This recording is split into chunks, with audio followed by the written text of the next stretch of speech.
News screens display alarming global headlines about monsters and catastrophic events, sparking fear and confusion. Outside the school entrance, students gather as someone complains that the trending news is just exaggerated hype, comparing it to past zombie rumors. The crowd shifts their attention to the appearance of the popular girl, Shui Kingzi. Students gossip about her breakup with her boyfriend. One student claims the girl was just settling for him, as she got accepted into a top university while he failed to even enter an ordinary college. They agree their futures were never compatible. Another student tries to remember the boyfriend's name, saying it might have been Fang Yi. Suddenly, Fang Yi appears in front of Shui Kingzi. Shui Kingzi calmly states that she has made up her mind and believes their relationship is no longer realistic. She explains that high school love often ends with a moment of realization, suggesting they were never truly right for each other. She adds that a lasting relationship needs equal standing and courage. She firmly says they should break up and adds that even if he tried everything, it wouldn't change her decision. Fang Yi stays silent with a blank expression, while the crowd watches. Internally, Shui Kingzi wonders if he's so stunned that he can't respond. The crowd mocks Fang Yi silently, assuming he'll beg her to stay since she's the school flower. One student even calls him a fool dreaming beyond his league. Fang Yi casually responds with "all right" and brushes it off. Shui Kingzi is caught off guard and stares in disbelief. Fang Yi says he'll leave if there's nothing more to say. As he walks away, she calls out for him to wait, while wondering if his cold reaction is genuine or just an act. He looks back at her and calmly asks if she has anything else to say. She angrily warns him that no matter what he thinks or does, she will never return to him. He coldly tells her not to overestimate her importance, referring to her as just the school flower. Shui Kingzi stands speechless as Fang Yi brushes her off, saying he's too busy to continue the conversation. As he walks away, a few students express disbelief that the breakup happened so quickly and easily. Fang Yi reflects to himself that Shui Kingzi and the others have no idea about the disasters coming. He's no longer the person they once knew, he's someone who has returned from the future to this timeline.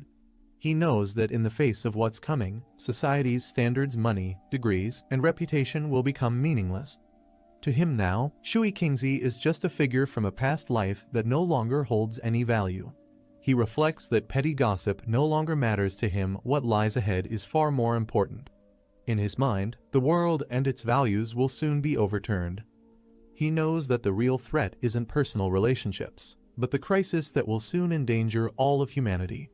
The story flashes back to the previous night. Strange visions and shattered images surround Fang Yi as he receives a mysterious cosmic message. A countdown is revealed: 361 days until the beginning of the spiritual energy revival, which will bring unprecedented and unpredictable changes to the world. The message declares that society's standards will be overturned, and a new era of spiritual practitioners will rise, where power will become the only measure of worth. Fang Yi, startled, reaches out as the vision unfolds. He, floating in a glowing cosmic space, faces a light and asks who it is. Suddenly, a surge of light and energy flashes toward him, catching him off guard. The screen revealing that a system from the end of the universe has activated. It uses a supreme algorithm to generate spiritual techniques based on the spiritual beings the user touches. The screen states that Fang Yi currently possesses 0 techniques as he reaches toward the interface, absorbing the gravity of this new power. Fang Yi silently reaches toward the glowing system panel, activating it with curiosity. Suddenly, a massive beast with glowing red eyes lunges toward him, jaws wide open in a violent surge of energy. The creature appears to emerge from the system itself, surrounded by lightning and chaos as Fang Yi floats nearby in shock. His eyes widen as he realizes the danger in front of him. Fang Yi sees the fate he once shared with countless ordinary humans. Beads of sweat roll down his face as he processes the memory. He questions if that was truly him in his past life. He recalls how, in that previous life, he was just a powerless person swept up by the disaster, fighting only to survive. Fang Yi recalls the darkness of his past as lightning strikes and mutated beasts roam the city.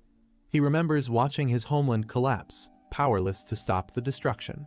His past self died in despair, consumed by a burning desire for revenge at the moment of death. In that final moment, the fire in his eyes burned with hatred, reflecting the pain that still lingered within him.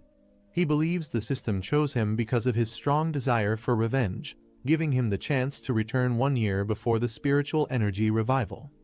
He acknowledges that almost no one senses the coming danger, but he's now fully aware of what's approaching. He reaches toward the glowing core, determined. He resolves to use this year to turn every spiritual event into an advantage, as light bursts around him and the transformation begins. The system initiates a new assessment process, scanning Fang Yi as energy begins to surge within him.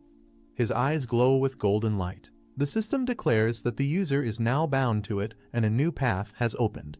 Everything in the world can now be used to forge spiritual techniques, making him a powerful practitioner meant to save humanity.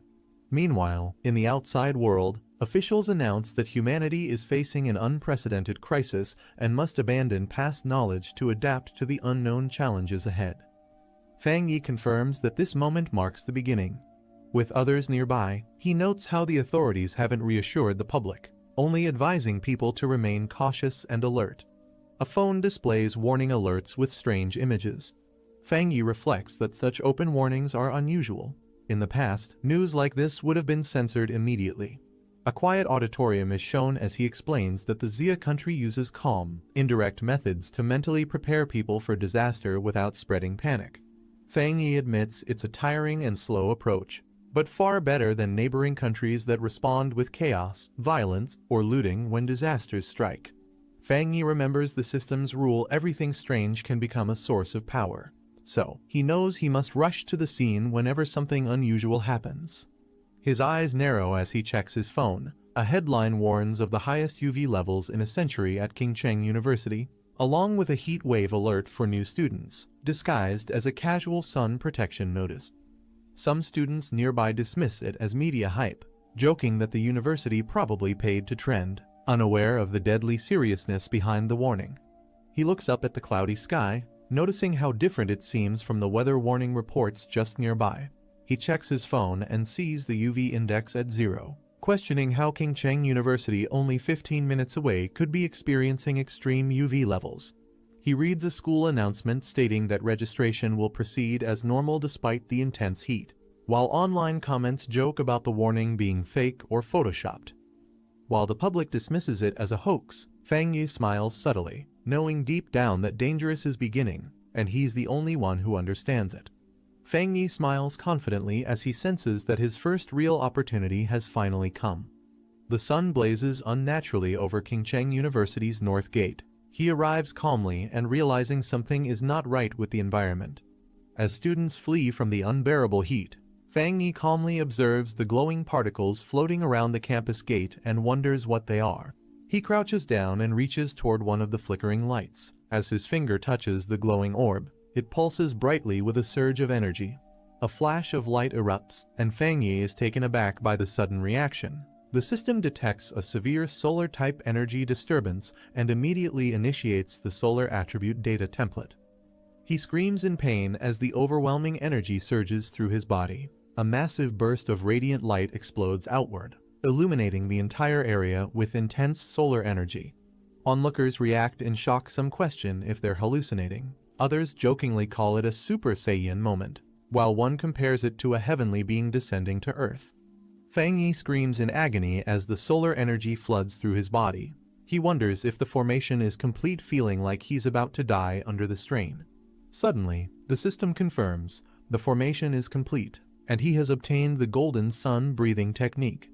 His transformation is complete. His hair turns white, his eyes glow gold, and his body radiates with powerful solar lightning. At Qingcheng University, the new student welcome day begins under a bright. A crowd forms around the registration area as students line up. One student offers to help a Shui Kingzi carry her luggage. As she draws attention, multiple boys rush over, offering guidance and club flyers, hoping to impress her. Calm, she politely declines with a firm, "Thanks, but no need." A group of students chat excitedly, happy to be in the same city. Shui Kingzi stands beside them, visibly uninterested, thinking they're completely love-struck. Suddenly, a massive explosion of light appears in the distance, drawing everyone's attention and stunning Shui Kingzi. A warning blares through the loudspeakers, advising students to stay away from the north gate due to an incident. With a serious expression, she realizes strange things have been happening everywhere and decides she must investigate it herself. At Qingcheng University's North Gate, amidst the swirling smoke and flames, Fang Yi appears. A system panel activates, explaining that by staring into the scorching sun and breathing in the burning heat, Fang Yi can perform golden sun breathing to strengthen his body. Without prior learning, a new skill is unlocked, and writing points are gained as golden energy continues to surge around his hands. Fang Yi looks at the system panel, which confirms that a new skill has been unlocked and 59 writing points have been gained. He questions what writing points are. After a brief pause, he decides it doesn't matter, thinking it's obviously something useful, and he'll figure out how to use it later. The sun shines brightly overhead as Fang Yi looks up. Nearby students begin to react to the strange phenomenon. One comments that the sky suddenly went dark, while another says they felt a chill in the air. Someone else calls out that a crowd is forming at the North Gate, and Shui Qingzi is seen among them. A large group of people gathers at the campus entrance. The president of Qingcheng University arrives with security and questions why so many people are present despite a warning message being sent out. He orders everyone to check in immediately, warning that those who don't will lose points. The hooded officer commands the team to re-establish the perimeter and fully seal off the North Gate area. The president acknowledges the order with a nod. A system notification appears, confirming that the contaminated zone level at Qingcheng University's North Gate has been purified. Fang Yi reads another message explaining that a contaminated zone is a government-designated area in Xia country where spirit return energy appears. He's surprised to learn it's officially recognized and realizes he's not the only one affected. A broadcast alerts everyone that all unrelated individuals must evacuate the sealed North Gate area immediately, prompting Fang Yi to stay cautious. As military personnel take control, someone questions if they are from the army, while others in the crowd express confusion about the situation. Fang Yi realizes the disturbance has become too large and their presence has attracted too much attention. Without hesitation, he launches himself into the sky, deciding it's time to leave the area. The hooded officer steps through the smoke. He kneels and touches the surface, picking up a small crystal fragment. He brings it to his eyes and inspects it carefully. He examines the crystal and states that the event was no accident, suggesting someone may have already begun resonating with spirit energy. As security orders the crowd to clear out, the officer continues observing the area while other staff try to assist with dispersal. Shui Qingzi overhears the mention of spirit energy and questions whether this disaster was truly unnatural, wondering if such terrifying events could really be caused by humans. Watching Fang Yi from a distance, Shui Qingzi recalls the shadow earlier and wonders if it was actually him. She doubts her earlier suspicion, telling herself not to be naive. She thinks there's no way Fang Yi, with his mediocre performance, could have entered Qingcheng University. In Fang Yi's house as the sun sets, lying on his bed, Fang Yi struggles with intense heat radiating from his body and wonders why it won't fade. Despite taking cold showers and using air conditioning, nothing helps. He is drenched in sweat and realizes that if this continues, he won't be able to sleep tonight. While wiping sweat from his face, Fang Yi worries that the chaos earlier might have exposed him. He quickly checks his phone and finds a top trending update from the Spirit Energy Practitioners Association about a new ranking system. Recognizing the name, he recalls the group as an obscure online community that occasionally posted spiritual training content, once thought to be pure fantasy. A flash of the cloaked figure from earlier comes to mind, and Fang Yi begins to suspect that the people he encountered at Qingcheng University may have been part of that same association. Fang Yi taps open on the announcement to view more details from the Spirit Energy Practitioners Association, revealing various ranks of spiritual cultivation. He notes that while the content sounds fantastical, the watermark proves it's genuine and officially released by the Xia Country Agency. He reflects that in his past life, he never encountered such information because he was just an ordinary person focused entirely on survival during the disasters. Realizing this might be an official signal for early awakeners, he sits on his bed and decides to resume practicing golden sun breathing as instructed. He closes his eyes and begins breathing steadily. As the heat builds within his body, he starts to sweat but stays concentrated. Flames of golden energy swirl around him as he levitates in his room. A narration explains step 1 of the process, strengthening the body into a vessel capable of absorbing the energy of heaven and earth. As if becoming a living weapon, he channels his spirit energy and concentrates intensely, commanding himself to shape it into the form of the divine axe as golden power explodes around him. As the energy condenses above him, Fang Yi wonders if this could truly be it. Then the system confirms his breakthrough to Ghost Axe 1-star rank. A new system appears, reminding him that he has 50 writing points available to convert knowledge into skills. He had forgotten about them, but now considers using them to boost his new cultivation rank even further. Fang Yi reflects on the system's explanation, questioning what it means to forcibly embed power into anything. Curious, he holds out his glowing hand and wonders if a random object like a mug would qualify as anything. A system window appears, asking if he wants to use a writing point to embed the sun attribute into the mug. As the mug glows, he realizes his guess was right. Smirking with satisfaction, Fang Yi confirms to himself that this new ability has limitless potential. He realizes that forcibly embedding attributes means granting objects supernatural powers. He wonders what would happen if he used this ability on a weapon like a sword or a gun, rather than a mug.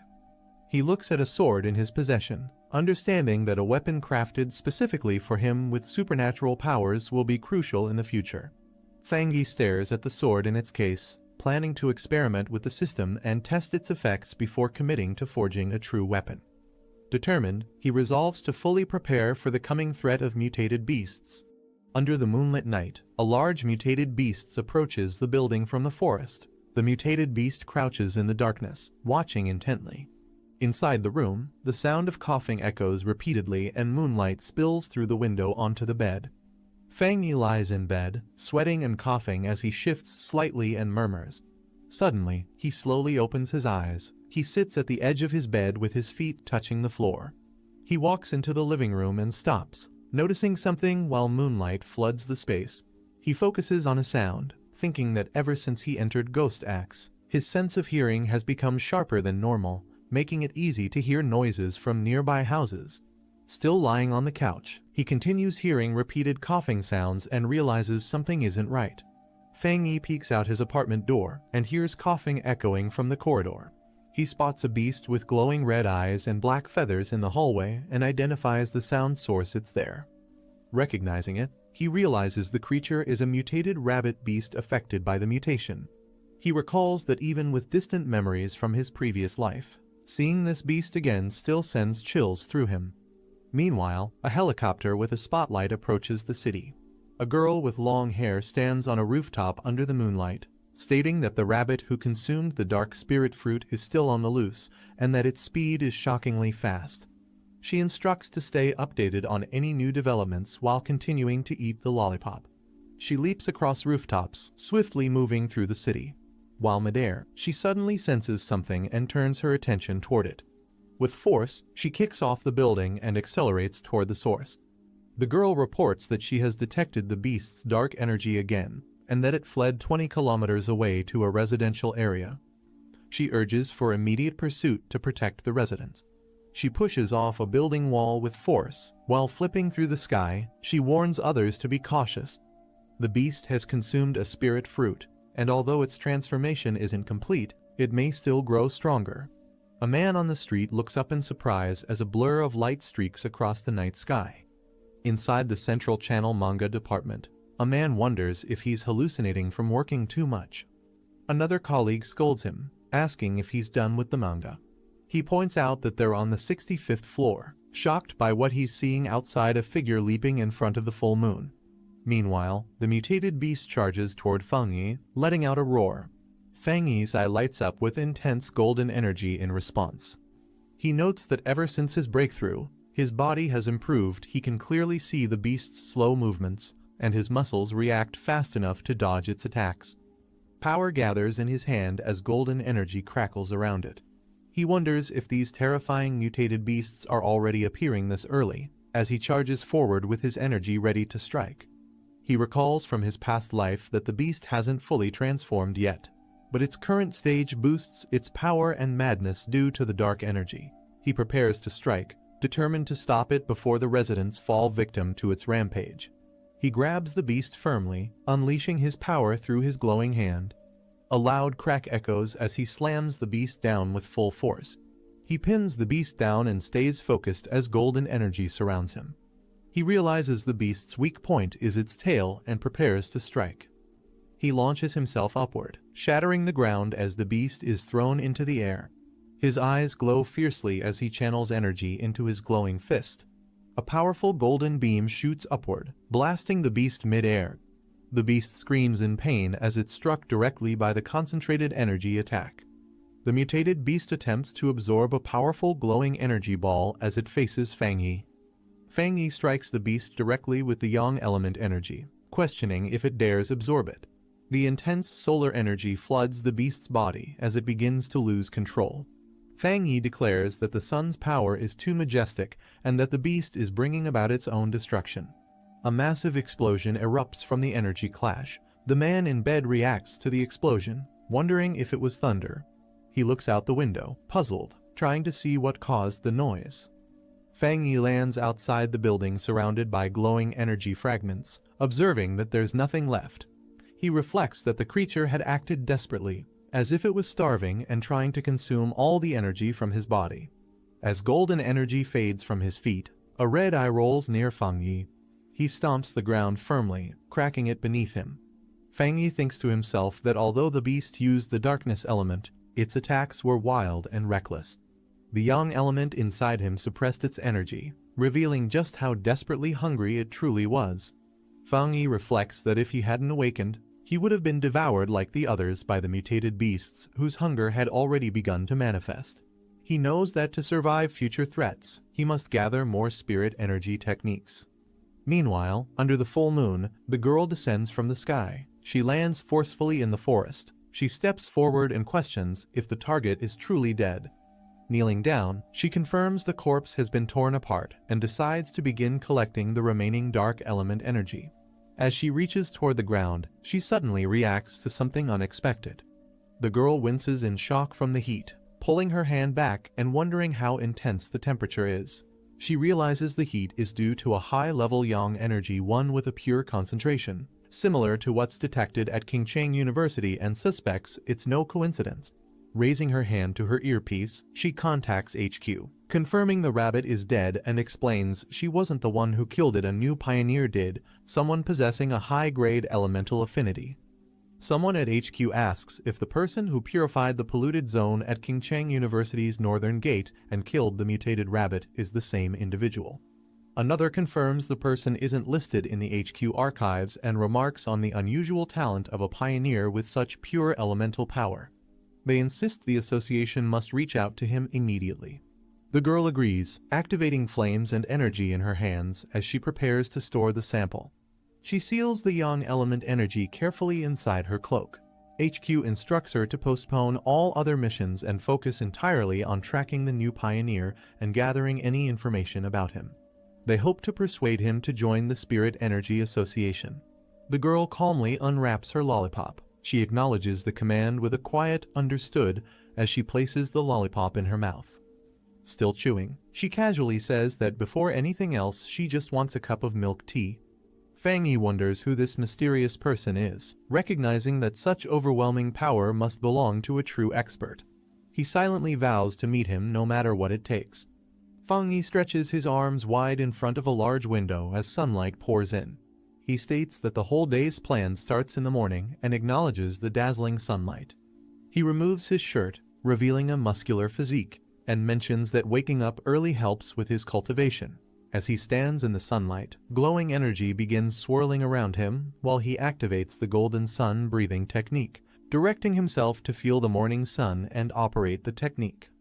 Surrounded by radiant golden energy, Fang Yi explains that after entering the Ghost Axe realm, he can now sense the aura of the mountain masterpiece more clearly when using the golden sun breathing technique, which feels like threads circling the divine axe.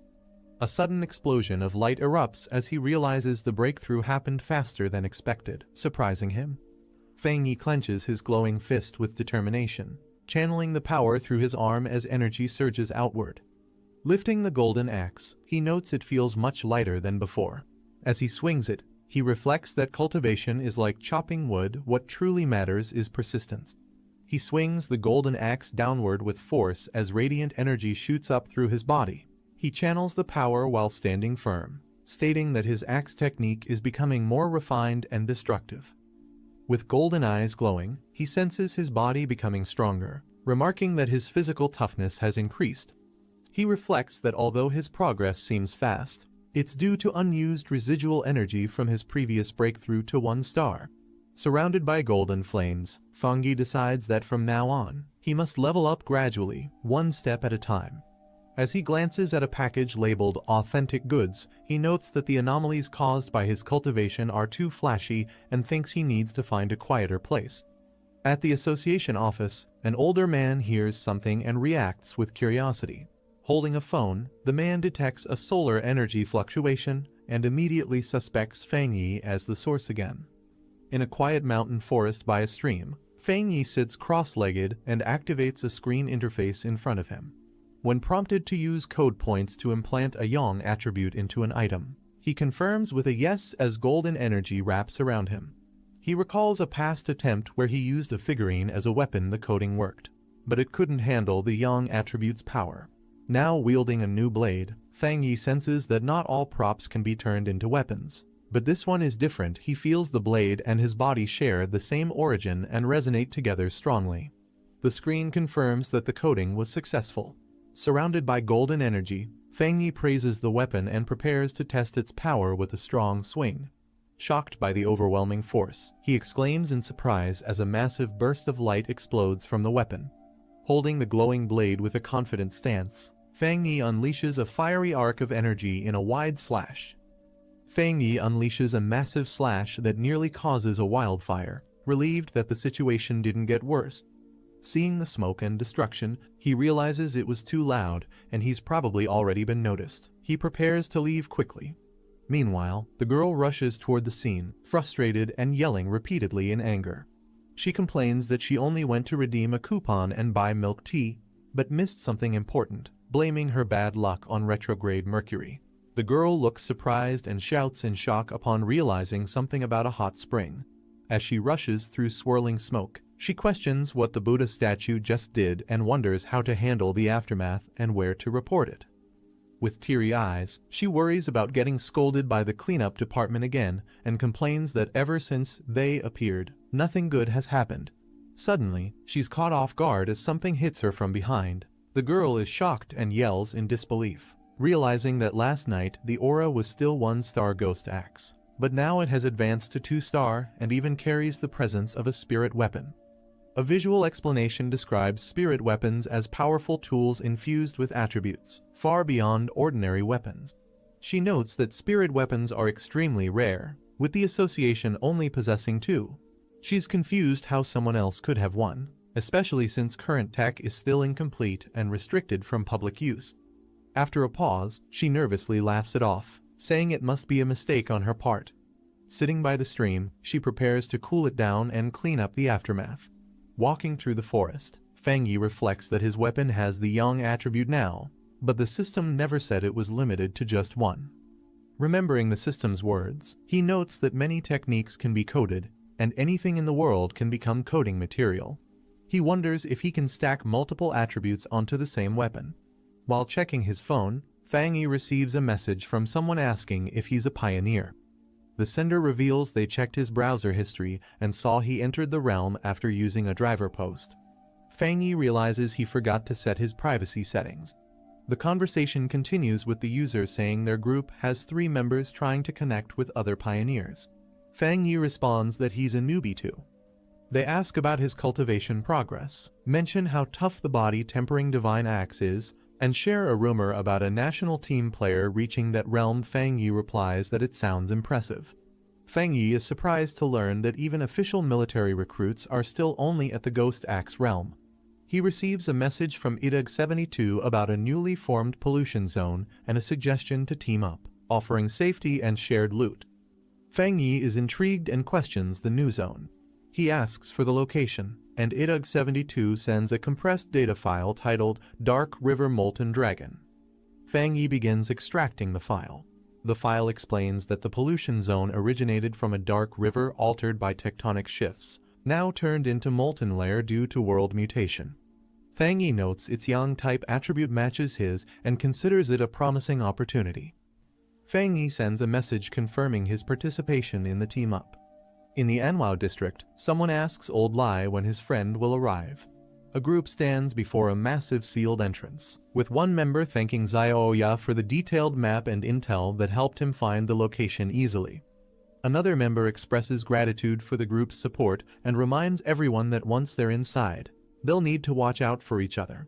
Zhang Xiaoya, a staff member from the Ministry of Culture's Spiritual Energy Cultivation Association, laments that there don't seem to be any standout pioneers to recommend this time. A narration explains that most pioneers don't realize the association is a government agency, and becoming a formal member is extremely difficult, often requiring heavy connections and multiple tests. Zhang Xiaoya sighs, dreading overtime if the group doesn't discover anything. Just then, someone excitedly recognizes Fang Yi approaching. Fang Yi steps forward confidently and introduces himself to the group, saying it's nice to meet them all. She observes Fang Yi and guesses he's at Ghost Axe Realm 2-star. She finds his strong aura unusual, it's warm and not oppressive. The group stands ready at the cave entrance.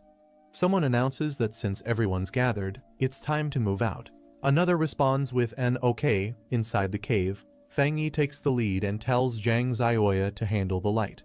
She agrees, and the group begins their cautious descent. As they explore, one member warns Fang Yi to be careful of loose rocks. Another comments the heat isn't as intense as expected. They guess it's because they haven't reached the core of the pollution zone yet, and Fang Yi reminds everyone to prioritize safety and speak up if tired. Fang Yi reflects that although he arrived last, the group has already welcomed him warmly.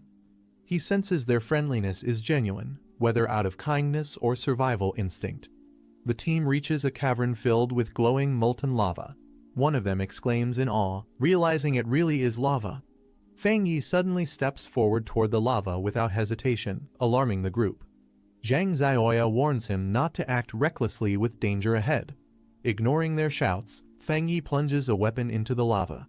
The others panic, yelling at him for being reckless and shouting to pull him back immediately. Flames erupt violently from the lava pit as Fang Yi makes contact, shocking the rest of the team. The system detects a world anomaly called Inner Flame and begins analyzing it while activating ultimate computing power to code the phenomenon. The analysis reveals that the Inner Flame has an extremely high internal temperature and explosive traits, making it incredibly destructive. The system then describes the Crimson Flame Blade technique when the blade is drawn. Each strike is surrounded by blazing flames and lightning, unleashing its full might. Fang Yi prepares his hand to activate the technique, surrounded by swirling fire energy. He declares that it perfectly complements his Tang blade and chooses to spend a serial point to embed the Inner Flame attribute into the weapon. The team watches in awe from a distance as Fang Yi rises safely from the lava. They notice his weapon is absorbing the layer's energy and confirm he's unharmed. As flames swirl around his newly enhanced blade, Fang Yi stands confidently. One of the team members praises his discovery, deciding to absorb energy during training too. Fang Yi notes that the spiritual energy has stabilized, and it's time to cultivate. Another teammate raises his arms, excitedly saying he can now absorb energy smoothly. A second person shares the same experience, saying with a bit more training, they'll officially enter the cultivation path. Zhang Xiaoya smiles and assures them not to worry about safety. She's only there to gather intel and will keep watch while they focus on their training. Everyone expresses gratitude to her. Suddenly, Zhang Xiaoya turns toward the cave entrance and notices new figures approaching. She warns the group that more pioneers are coming.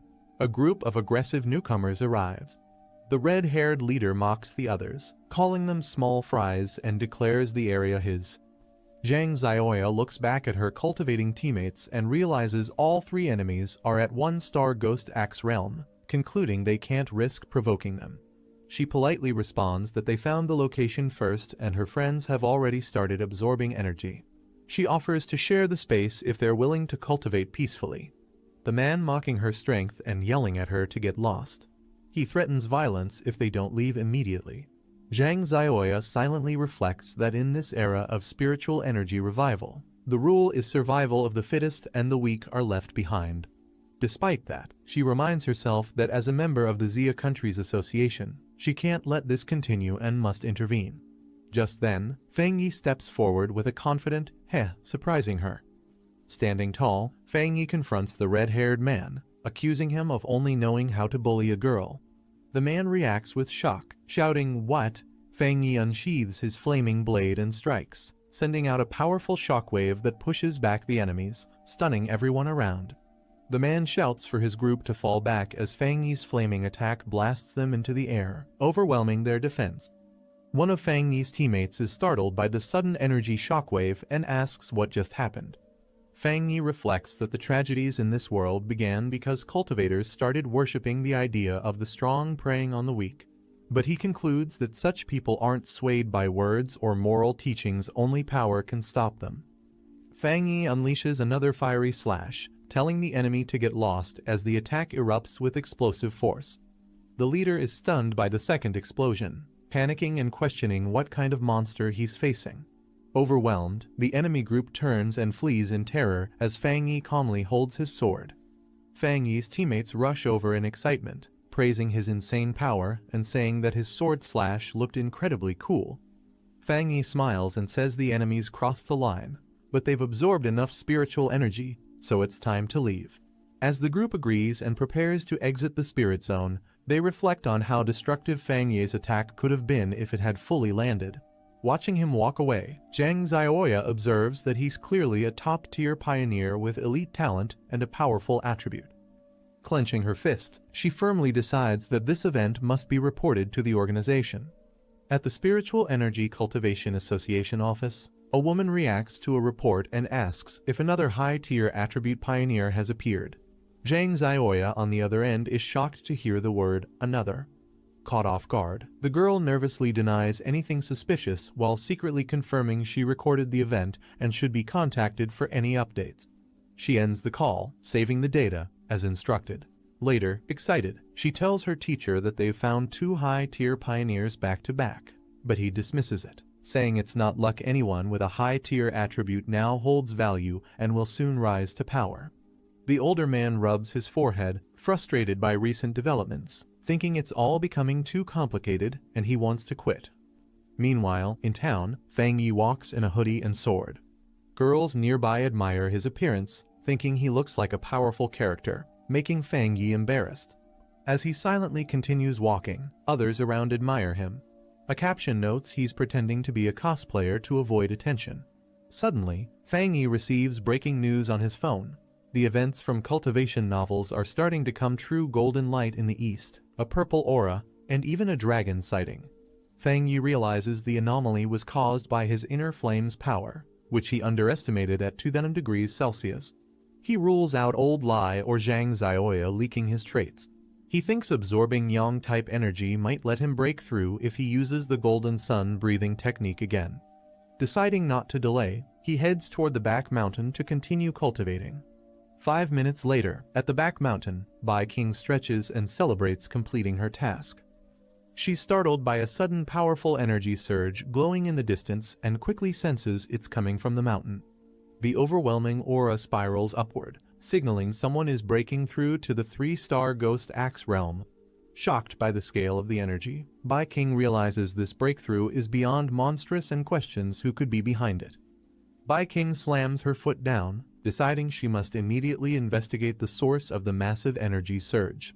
As she rushes forward with determination, she wonders if the one behind it could be that guy, though it seems too unlikely. Fang Yi raises his hands as spiritual energy begins forming above him, spinning rapidly in a spiral while lightning crackles in the background. He sits cross-legged, surrounded by intense golden flames, eyes glowing. His body is enveloped in a complex aura, and he maintains a focused hand seal. The golden energy condenses further, mixing with blue currents as it takes the shape of a glowing axe. Bai King watches from above, realizing that Fang Yi is trying to control a divine axe. She notes the difficulty of manipulating spiritual power so precisely and wonders if he secretly trained for several years without anyone knowing. Bai King recalls how she previously failed while breaking through, vomiting blood and collapsing under pressure. She stares at Fang Yi from her bed and questions if he's truly a monster born from thunder. She observes how the divine axe is filled with spiritual energy, and how Fang Yi controls it precisely. She notes that every movement of the aura looks like it could strike with immense force, and recognizes that someone like him isn't just a genius, he's a being summoned by the heavens.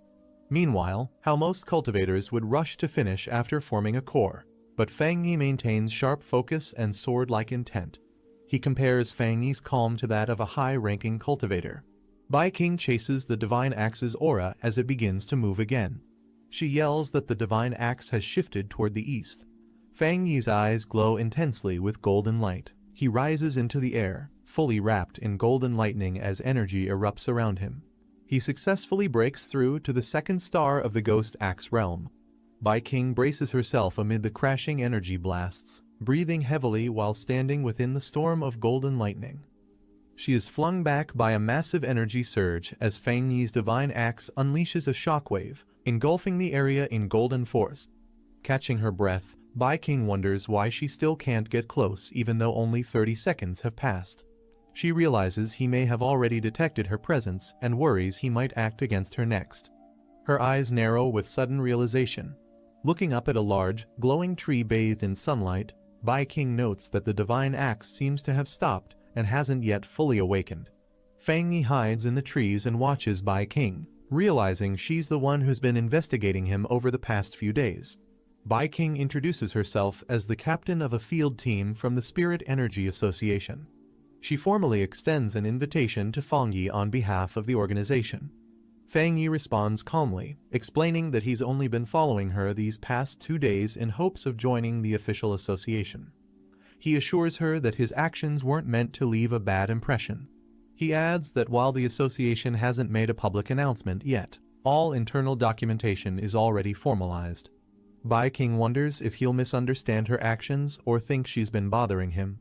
She focuses on staying calm. Fang Yi questions Bai King's reasoning. She tries to answer but hesitates, overwhelmed by his directness. She debates whether to be honest, unsure if revealing the truth would make things worse.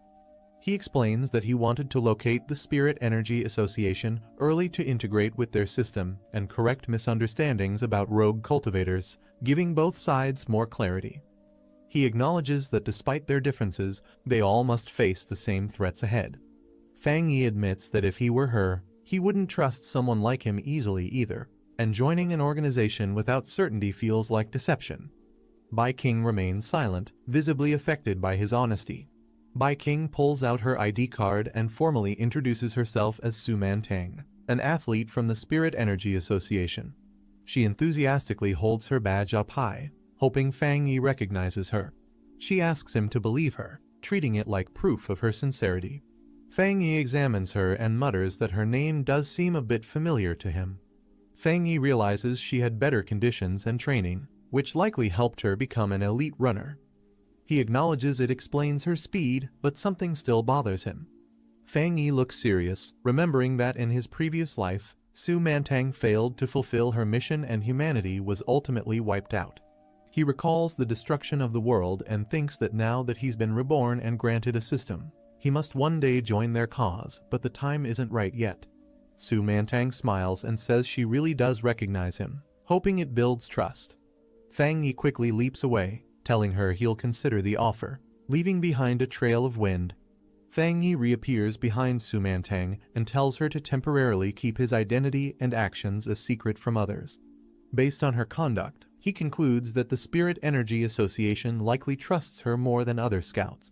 He internally decides to make use of her abilities, believing she can serve his goals well. Su Mantang agrees to cooperate but says the association has already noticed the disturbance from his breakthrough and she must still report it eventually, perhaps in half a year. Fang Yi accepts the condition and calmly agrees. Su Mantang leaps through the forest, frustrated that Fang Yi slipped away again. She complains about always missing her chance and the tiring task of reporting back. She grumbles about cleaning up after others' messes, then tells herself to stop dwelling on it. Since she's already on assignment outside, she might as well finish it properly. Receiving a message through her earpiece, Su Mantang is shocked to hear that an abnormal has reappeared. She quickly asks if it's active again. She recalls the brutal monster pack responsible for past horrors. She vows never to forget them. Dark red creatures with twisted forms crawl through ruined cities, hunting, biting, and killing without reason. They target humans and spread chaos wherever they appear. The creatures are classified as abnormal beings by the Spirit Energy Association. Their actions vary in behavior, with some attacking randomly and others following complex strategies. If they're not eliminated early, they grow stronger by absorbing aura, becoming more destructive and difficult to handle. Lightning strikes violently in the middle of a heavy rainstorm, illuminating tall city buildings. Fang Yi steps into a puddle as rain pours heavily. Emergency warnings flash on electronic screens, announcing that the area has entered a dangerous state and civilians should evacuate immediately. Passers-by comment on how frequent these anomalies have become. Fang Yi looks up. He notes the intense lightning pressure in the atmosphere and realizes that the center of the storm is still moving. Fang Yi climbs a flight of stairs in the rain. He stops before a distant mountain struck by purple lightning and mutters that the signal is coming from there. Without hesitation, he leaps forward into the storm. He lands with speed, sprinting up the slope toward the mountain. He receives a system alert confirming the area ahead is contaminated. Target location, Jade Peak. Another display identifies Jade Peak as a 545-meter mountain and a notable landmark in the city. Fang Yi approaches through the misty, skeletal forest littered with bones. The system reports that the contamination level is currently unknown. Fang Yi continues forward without hesitation. Suddenly, Fang Yi's eyes sharpen as he senses something unusual nearby. A massive bolt of bright blue lightning strikes down in front of him. The meeting begins with a report showing a mountain struck by lightning. They explain that the spiritual energy levels are rising, and the danger level of Yuhuang Peak is increasing rapidly. A man in a suit says this is a serious situation. The original cleanup team was reassigned, so the emergency meeting was called. He then asks King Yin to continue the briefing. Bai King, in front of the council, explains that currently the peak is inaccessible due to explosive lightning-type spiritual energy. They had only rated it as an A-level pollution zone so far. Bai King adds that in 1 hour, it will reach a level that demands a new emergency classification.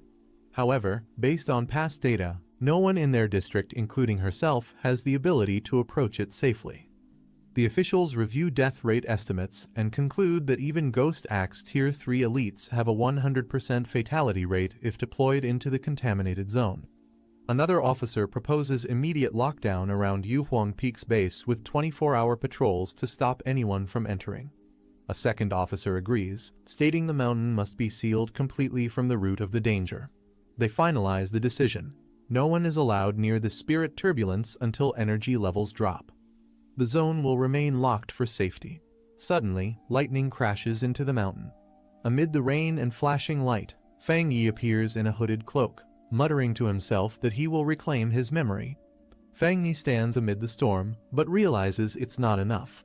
To absorb the powerful spiritual energy, he must move deeper into the mountain's core.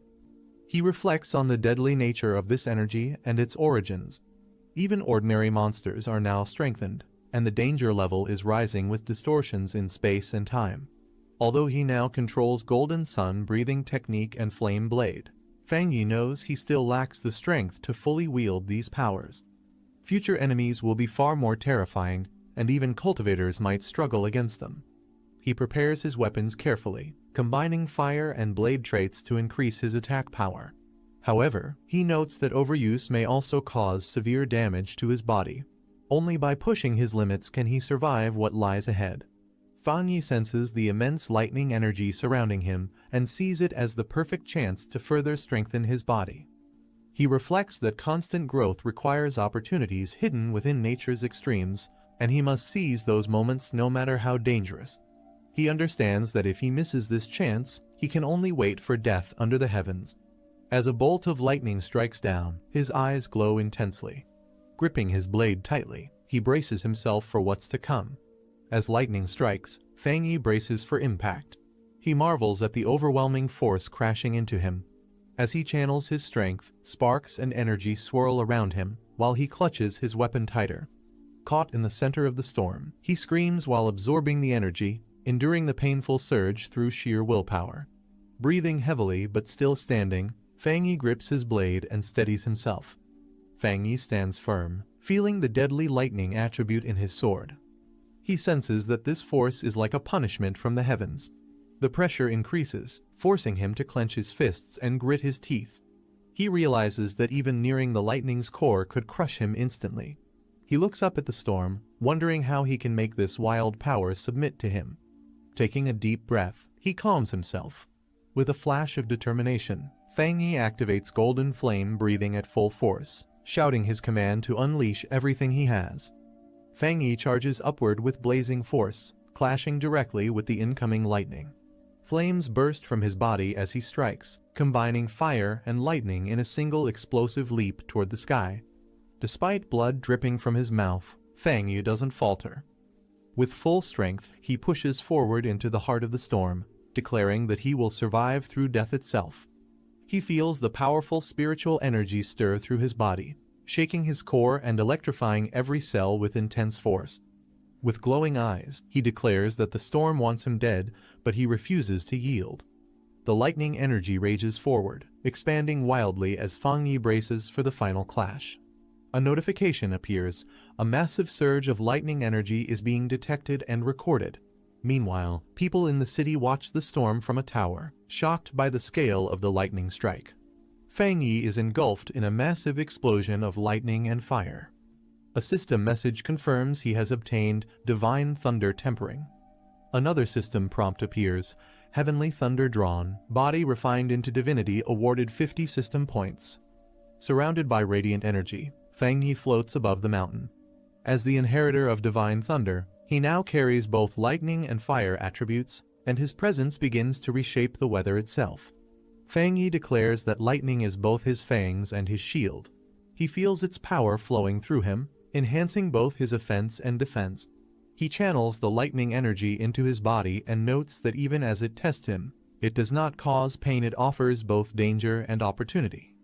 A system prompt appears, offering him the Pure Judgment Lightning ability, capable of delivering 300% damage to evil beings. It asks if he wants to spend system points to acquire it.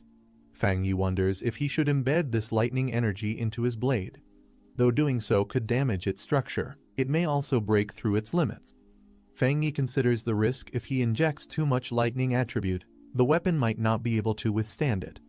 A system prompt asks if he wants to embed the lightning attribute into the object. He makes his decision, stating the energy should go into his right hand. Smiling slightly, Fang Yi confirms the command with a firm yes, ready to proceed. Lightning gathers in his hand as he prepares to absorb the power directly. In the next day, at the Yuhuang Peak, military personnel observe the aftermath of the spiritual storm. One officer reports that, unlike expected, someone had already entered the mountain before them. The officer, addressed as Major Han Lai, confirms that the person was a pioneer. Bai King is surprised to hear this and rushes forward to ask if the person survived. Kneeling on the ground, Bai King remains silent as the wind blows around her. She explains she can't sense his attributes or how long he's been gone. The violent lightning from yesterday has made it difficult to track him. Bai King learns the incident occurred around 6 or 7 a.m., with the person entering the mountain just before the team arrived. She's surprised and asks why they didn't detect him. The officer explains that the spiritual burst time matched their association's earlier predictions exactly 7 a.m., and the person might have entered before the data was finalized. Standing over the lightning-scorched peak, the officer says the pollution level was expected to reach his rank, but afterward, the spiritual density dropped drastically. He suspects the intruder may have lightning-based powers, which helped him absorb the energy. He concludes that the person not only survived but possibly used this event as a rare opportunity. The outcome was too precise to be a coincidence, and the person acted faster than their entire team. Bai King and the officer agree that someone capable of such power is dangerous. They question where this person truly stands, friend or threat. If he's a danger to society, they say, he must be found quickly, as his presence could lead to disaster greater than any anomaly. Meanwhile, Fang Yi wakes up casually in his home, rubbing his head while his sword rests beside him. Back at the command center, the officer declares that no matter the cost, the mysterious person must be located. He assigns a code name, Tyrant, Someone says they hope the association can recruit tyrants soon. They plan to seal the information and begin an investigation. One of them mentions that a high-level pioneer is trying to establish contact. Another orders Xiao Su to report to Major Han. Bai King looks surprised and says, "Eh?" The commander explains that the pioneer is the one who purified the anomaly at the A-rank pollution zone near Qingshan University. Bai King silently panics, thinking she can't let anything slip. She says she has tried to make contact recently, but the person's whereabouts are strange. She recalls finding a mutated rabbit beast's corpse and suspects the person has a Yang Flame attribute. She plans to get close to investigate how he purified the north gate of Qingcheng University. In her thoughts, Bai King panics, thinking she has already done her best by mixing truth with lies to make it believable and worries that saying nothing would backfire. The commander mutters Yang Flame attribute while thinking seriously. The commander thanks Xiao Su for her hard work and says they need young talents. Bai King salutes and replies that it's her duty and she will continue doing her best. The commander says they'll release false signals disguised as natural disasters and ends the discussion. He adds that he doesn't support posting spiritual energy info online due to risks. Bai King stays silent, and the older man beside the commander chuckles awkwardly. Bai King thinks it's finally over. In Fang Yi's home on a rainy night. Inside, Fang Yi activates the golden sun breathing technique while holding a glowing coat. The coat sparkles as Fang Yi lifts it, now completely dried and clean.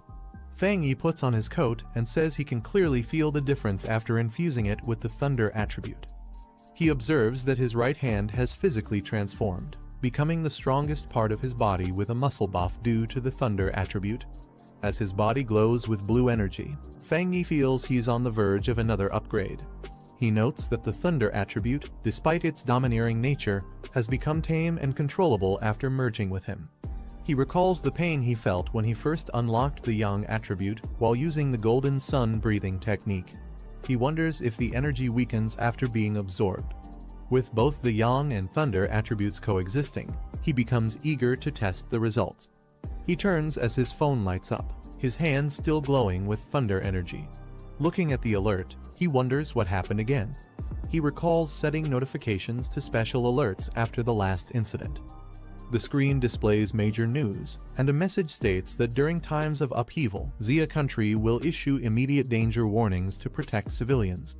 Fang Yi reflects that while these warnings are for safety, the opportunities within them are extremely tempting for pioneers like him, even if it means risking death and annihilation. He feels compelled to act.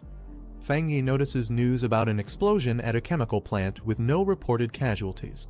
He reads further that it caused pollution in the city and suspects there might be something more behind such a large event. He scrolls through online comments. Some describe a cold, evil aura near the site, others dismiss it, while a few mention it felt eerie, oppressive, and apocalyptic. Fang Yi thinks the cold and evil aura feels oddly familiar.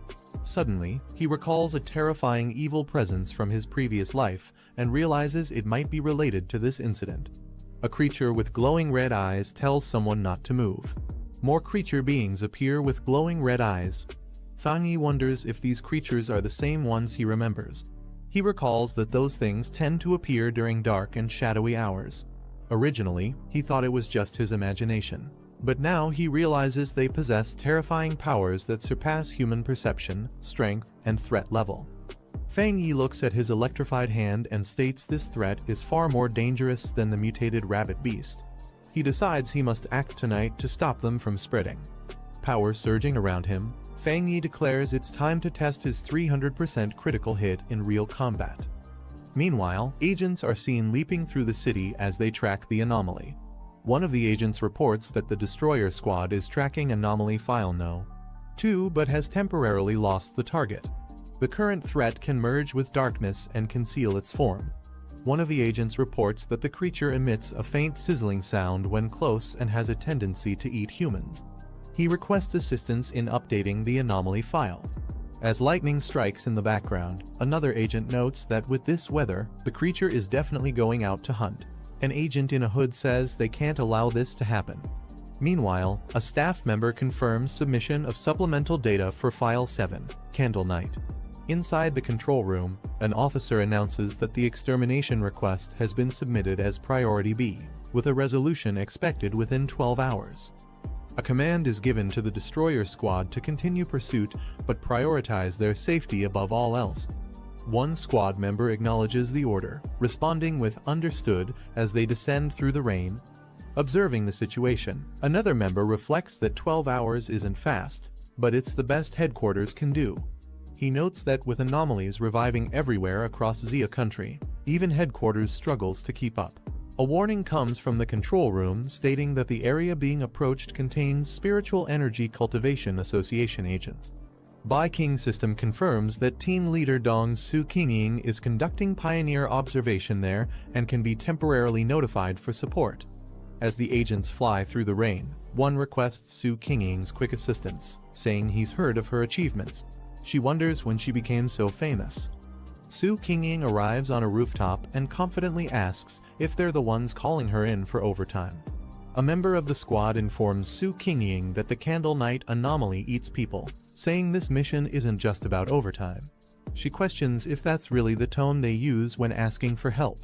Su Qingying sarcastically notes that the destroyer squad seems so elite that they don't need help, and says her Ying squad will leave. One of her members nervously wonders what will happen if someone gets eaten, to which another replies that it's their problem, as their missions are also dangerous.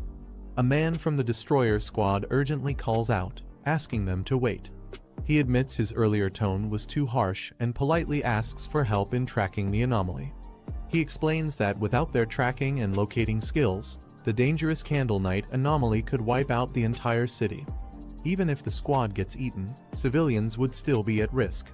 Cloak's squad stands on a rooftop overlooking the city in the rain. One of them detects something and announces they've found it. The portal unleashes a strange force, spiraling down into the city. A creature with red eyes emerges in the shadows. File number 7 Candle Night likes darkness, dampness, eating people. The squad receives the command. The man confirms, Destruction Squad, begin operation. As they prepare to engage, the monster Candle Night stirs, its glowing red eyes fixate on the squad's direction. Candle Night leaps from its position with explosive speed. One of the squad members shouts that the target has detected them and commands the squad to deploy formation. The monster Candle Night lunges forward, but members of the squad dash in from multiple directions. One shouts east, others respond in unison, surrounding the target from all sides with precise coordination. The squad yells in unison, as they close in on the monster with intensity. As the team positions themselves, Candle Night lets out a roar, and one squad member rises from the shadows to kill it. The strike hit hard at the monster, as he lets out a sharp squeal and pounces in response. Then, the monster swipes through debris, showing its physical power. Its eyes glow red as it snarls in rage. With a furious roar, Candle Night spins into a vortex of energy, launching into a terrifying spiral attack. Bai King warns the squad to dodge quickly, shouting that a soundwave attack is incoming. A spiraling shockwave tears through the battlefield, sending squad members flying as the vortex smashes the surroundings. Bai King checks on their leader, asking if he's okay. The captain, bleeding from his arm, admits that if he hadn't backed off in time, the impact would have shattered his bones. He warns that with its dark attributes and destructive force, Candle Night will cause catastrophe if it stays in the city. Candle Night's body glows green as it channels corrosive dark energy. A massive green shockwave erupts beneath the creature as it unleashes its power into the ground. The monster starts digging rapidly, melting through the earth with corrosive breath in an attempt to escape. Bai King shouts that it's trying to burrow underground. Another warns that its dark attribute corrodes anything it touches instantly, and they lack a high tier counter attribute to stop it. A squad member explains that while Candle Night can corrode the ground, it can't tunnel out instantly. He urges the team not to break formation, reminding them their role is intel and tactical support. Another soldier shouts for everyone to stay alert. Suddenly, glowing red eyes emerge from the darkness. Candle Night bursts out violently and strikes, knocking a squad member into the air with a fierce blow. The leader yells for everyone to chase the monster before it escapes. As they follow the green energy trail, a surge in spiritual energy is detected. Reaching a rooftop, one member notices the spike and commands the others to wait outside, while they follow the target in. Inside an abandoned factory, the lead scout prepares to scan for spiritual energy readings before proceeding. The leader asks if the device on the Bi-King wrist is the new auxiliary tool from the association. She confirms and explains that the average squad can handle anomaly levels up to 50. The creature they chased was just below that at 48. Suddenly, the watch spikes to 80 and continues rising, shocking them. She realizes there's more than one anomaly present. As the group enters the factory, a dark serpent looms above. They both turn in alarm as a loud crash behind them confirms they're not alone. Another threat has arrived. Bi-King realizes they were tricked. Candle Knight lured them in to trap them with another anomaly. She tells the group they must retreat immediately.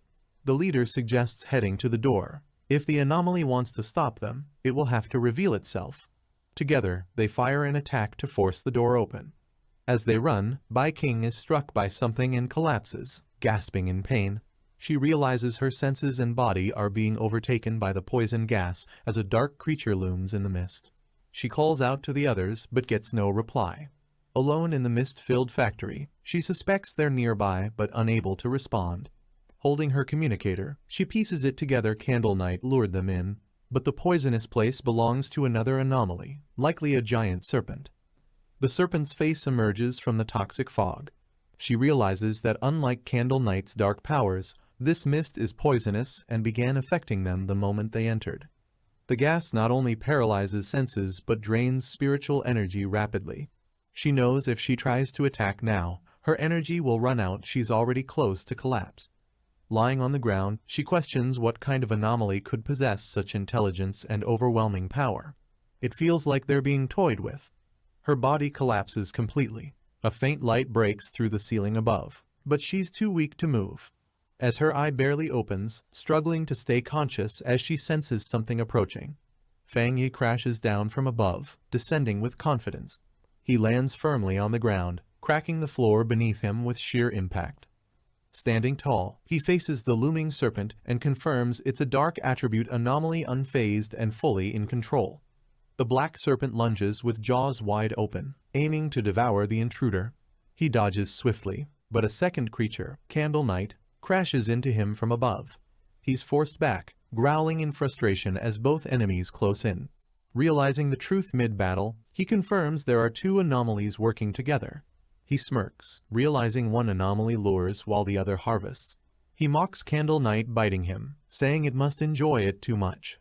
Power surges through him as he activates thunder energy. He slashes through the serpent, burning its body with a blazing attack enhanced by thunder.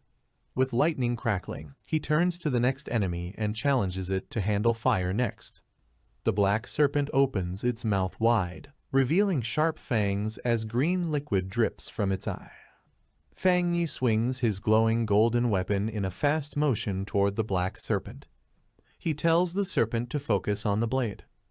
The black serpent coils its massive body, facing the glowing attack ahead. Fang Yi strikes down the black serpent's head with his glowing blade. He lands and faces the black serpent as it looms forward. Fang Yi notices something unusual, then sees the black serpent's mouth glowing green.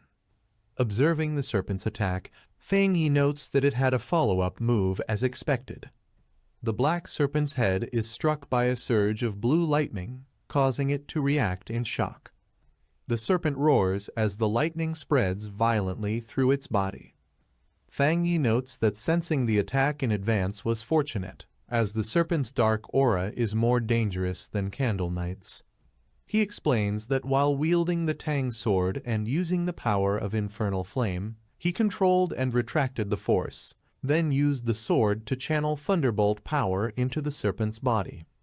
He explains that while Candle Knight is fierce, its power is weak and can only harm a few humans, but the black serpent is different. He notices purple marks on his arm and identifies them as snake scales. Fang Yi realizes the black serpent is a cunning mutated species with improved intelligence, capable of deadly sneak attacks. He notes its poison has a built-in paralyzing effect that kills silently without leaving a trace. He looks at the mark closely, revealing a cut on his skin. Fang Yi feels a sharp pain, but notes it must be due to the circulating golden sun breathing technique in his body. He explains that the yang flame attribute can dissolve poison, while the golden sun breathing technique protects, heals, and purifies, giving him a clear pain response to warn of incoming poison attacks. Fang Yi thinks that for others without his defenses, the poison could be incurable, and observes that the serpent likely relies on ambush tactics to grow to its size, being around 3-star ghost axe rank. He adds that with Candle Knight as its partner, it becomes the perfect trap for elite pioneers, and it has likely devoured many people who never reached the association. The black serpent burns away, leaving only its skeleton as Fang Yi notes that no matter how dangerous it was, its end is ash and dust. He reflects that while the infernal flame was strong, the thunder attribute's triple critical hit was the highlight, making his combat ability decent among pioneers. Fang Yi stands silently in front of the blazing flames.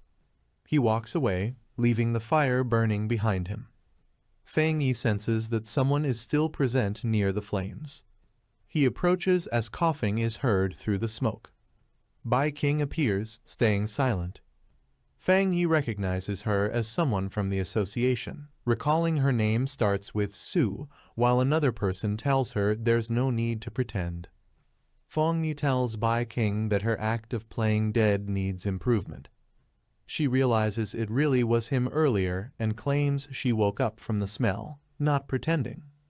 Fang Yi points out that she's strong, as she still had enough energy to shield herself when her teammates had passed out, and she wouldn't have noticed the smell of blood or burnt flesh otherwise. She awkwardly thanks him for the compliment.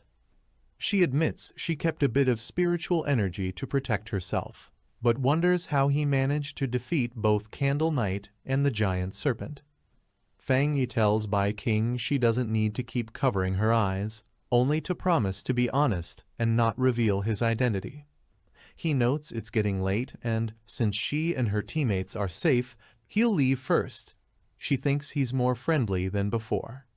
She calls out for him to wait.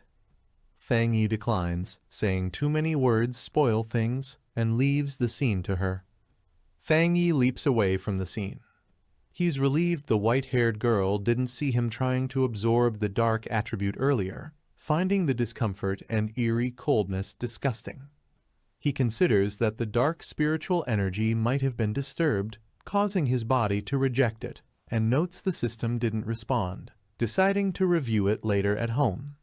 Bai King laments not getting a good look at his face, realizing he still hasn't let his guard down around the association. She tells Commander to wake up, saying it's over. Commander slowly regains consciousness. He exclaims that they were ambushed, while she remains silent. Both are surprised as they stand near the black serpent's massive burned skeleton.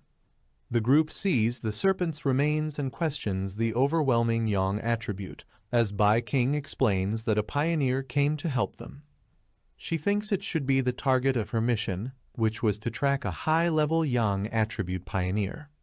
She admits she hasn't identified him yet and was instead counter-tracked, as others are amazed someone could defeat both Candle Knight and the giant serpent alone. The commander asks about Candle Knight's corpse and suggests cleaning up the scene and submitting the remains to the association. He uses green energy to examine the remains, but suddenly steps on a spot emitting a blue electric charge. He reacts to the violent energy as Captain Su watches. Bai King asks Captain Su if the target was yang attribute, noting the residual electrical charge is far too intense. Captain Su examines the body, confirming the thunder attribute is pure and high tier, and wonders if two high-level pioneers worked together to kill both the Black Serpent and Candle Knight. Captain Su realizes only one person appeared and thinks no one would believe a single person carried two extreme high-level attributes. She notes that just having one of them would make someone a top-tier genius. She calls it a dual high-tier attribute pioneer, something nearly unheard of, identifying one as the young Flame Walker. She identifies the other as the Thunder Tyrant. Fang Yi stands surrounded by lightning, holding a fiery weapon, while someone questions what kind of person he is. He thinks about how it was a good decision to have his team stationed outside the factory, knowing they would report to the association if he stayed inside too long. Bai King is hugged by two people who express relief that she is alive and say they thought they had lost her forever, wondering what they would have done if she had died. An association member examines a digital screen, with their task now focused on scanning residual spiritual energy, analyzing traces. Association reconnaissance personnel scan the ground for traces and report the outcome to the association. A member explains to both captains that based on trace comparisons, whether from combat habits or kill patterns, all evidence points to a single person responsible for killing both anomalies. Captain Su states there is a 99% probability it's the same individual. One man remarks that it really is a dual high-tier attribute pioneer, admitting he thought they had made a mistake. Captain Su agrees, noting either of the anomalies alone could have wiped them out, and another adds that this powerhouse defeated them in a single strike. Even though they are all in the Ghost Axe realm, the power gap is enormous. Bai King says her surveillance target has appeared, the data has been updated, and she needs to report to the higher-ups. She reports that both Tyrant and the North Gate of Qingcheng University were her assigned targets. A man on the phone responds that he understands the situation and tells Xiao Su to pause her mission for now. She hears that since the target saved her, eliminated the anomalies, and secured the area, it means he doesn't resent the association and isn't their enemy. However, for her safety and to make a good impression on him, she should avoid contacting him for now, even though Old Han disagrees with this view. She says she has one theory about something that happened before, when Tyrant was about to advance at the back mountain. The man on the phone asks what it is. Bai King explains that she once sensed an incredibly strong aura in the area where he was active and suspected he might have a spiritual weapon, though she thought it was unlikely. But now that it's confirmed he is a dual high-tier attribute pioneer, she believes otherwise. The man asks in surprise if he has a spiritual weapon. The man says it's unlikely for someone, no matter how gifted, to possess a spiritual weapon without outside help or resources. He adds that the reconnaissance team found no traces of a third spiritual energy attribute usually linked to a spiritual weapon. Bai King explains that when she came into contact, the spiritual weapon aura she sensed was of the yang attribute. The man understands, saying that if the weapon's attribute comes directly from his own yang energy, then if he is a spirit creation realm cultivator, it is theoretically possible for him to create it on his own. Bai King reacts with surprise, noting that spirit creation realm cultivators are extremely rare worldwide, with barely more than 2 known. She adds that if this person possesses a third attribute, it would completely shift the balance and shake the entire pioneer community. The man explains that research shows different attributes clash within the human body, making it nearly impossible for them to coexist, and so far no pioneer has ever been confirmed to possess 3 different spiritual attributes. He says that if the person truly has a spiritual weapon, the absence of a detected third attribute might actually be good. He hopes such a powerful pioneer never becomes humanity's enemy. Meanwhile, the man believed to be the subject showers quietly. Fangyi notes that there's less than a year until the official spiritual energy revival, yet anomalies and phenomena are already erupting everywhere, becoming highly active. He mentions that many pioneers, including himself, have started cultivating on their own. He explains that once the interface between the body and the spiritual world is opened, people become more sensitive to changes in heaven and earth, like those in the underground river before. He adds that even without Xia country's official recognition, self-trained pioneers have generally reached the level of 1-star ghost penetration realm. He notes that with Xia country reaching out to wild pioneers like him, it shows that both official and wild pioneers are in a relatively peaceful phase of mutual exploration. Anomalies remain within controllable limits, and there is no serious conflict among pioneers yet. As he dresses, he reflects that although the government has established the Spiritual Energy Cultivation Association, it has not gone public. People everywhere are discussing local instability and unexplained phenomena, showing the government's attempt to both protect humanity and issue early warnings. He points out that the problem lies in the government's lack of confidence in launching a full-scale cultivation era. Fang Yi reflects that with such a large population, if information goes public before full collapse, internal unrest will cause chaos and death. Even recognized pioneers can't yet stabilize societal upheaval, and both internal and external threats will only hasten the collapse. He thinks the government's cautious approach isn't wrong, as human hearts are more dangerous than ghosts or gods. However, what worries him is that anomalies are developing faster than he expected. He recalls that what he encountered today was a typical mutated product of dark attribute contamination. From touching the black mist, he could tell it belonged to a sub-branch of the dark attribute known as the shadow attribute, a natural enemy to pioneers. These anomalies are more intelligent than typical exotic beasts, do not rely solely on instincts, and see pioneer bodies as valuable resources. They may even work together to trap and kill pioneers. Fang Yi notes that while these anomalies are not yet at the same level as the true dark type anomalies he has seen before, a single one of those could destroy a country or even a continent. Fang Yi notes that if he hadn't tracked them today, the squad and the one trying to recruit him might not have survived. He reflects that even as a sub-attribute, dark attribute powers are extremely dangerous. If it's labeled temporarily unabsorbable, it means he might eventually be able to absorb it once conditions are met, possibly turning the tide. He now possesses the Golden Sun burning technique of the Yang attribute, the Divine Thunder technique of the Thunder attribute, and the Crimson Flame Blade technique, a sub-attribute of Yang. These high-tier attributes are paired with techniques that perfectly suit him, and with his current strength as a 3-star Ghost Axe realm, there are very few pioneers who can rival him. However, he admits it is still not enough. Fang Yi's phone rings, and he notices the caller ID. Surprised, he answers, realizing it's his aunt, and wonders why she called so suddenly. His aunt asks how his health has been lately and explains that his cousin will be studying near him.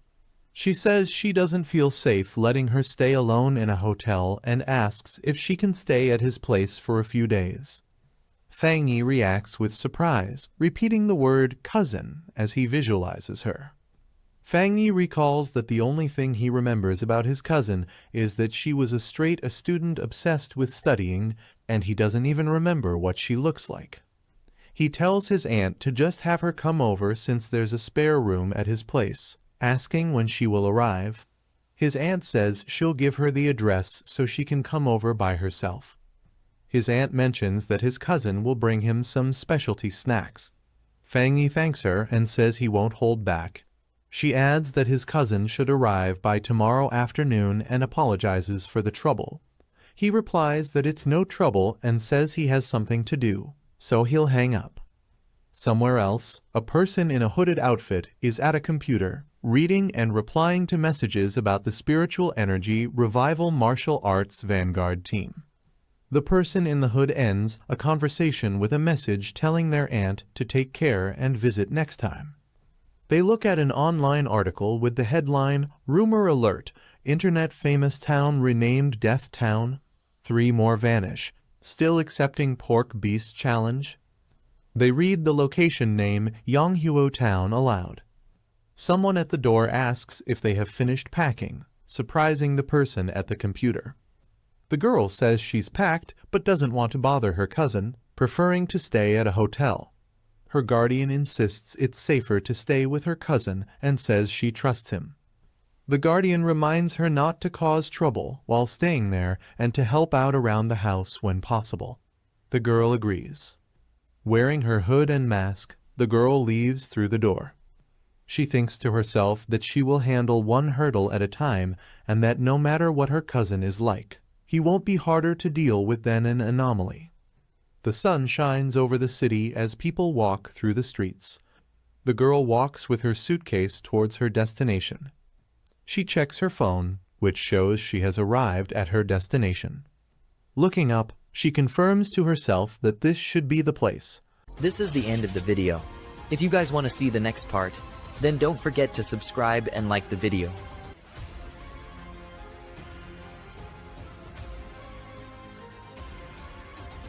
He entered the house, surprised to see someone waiting for him.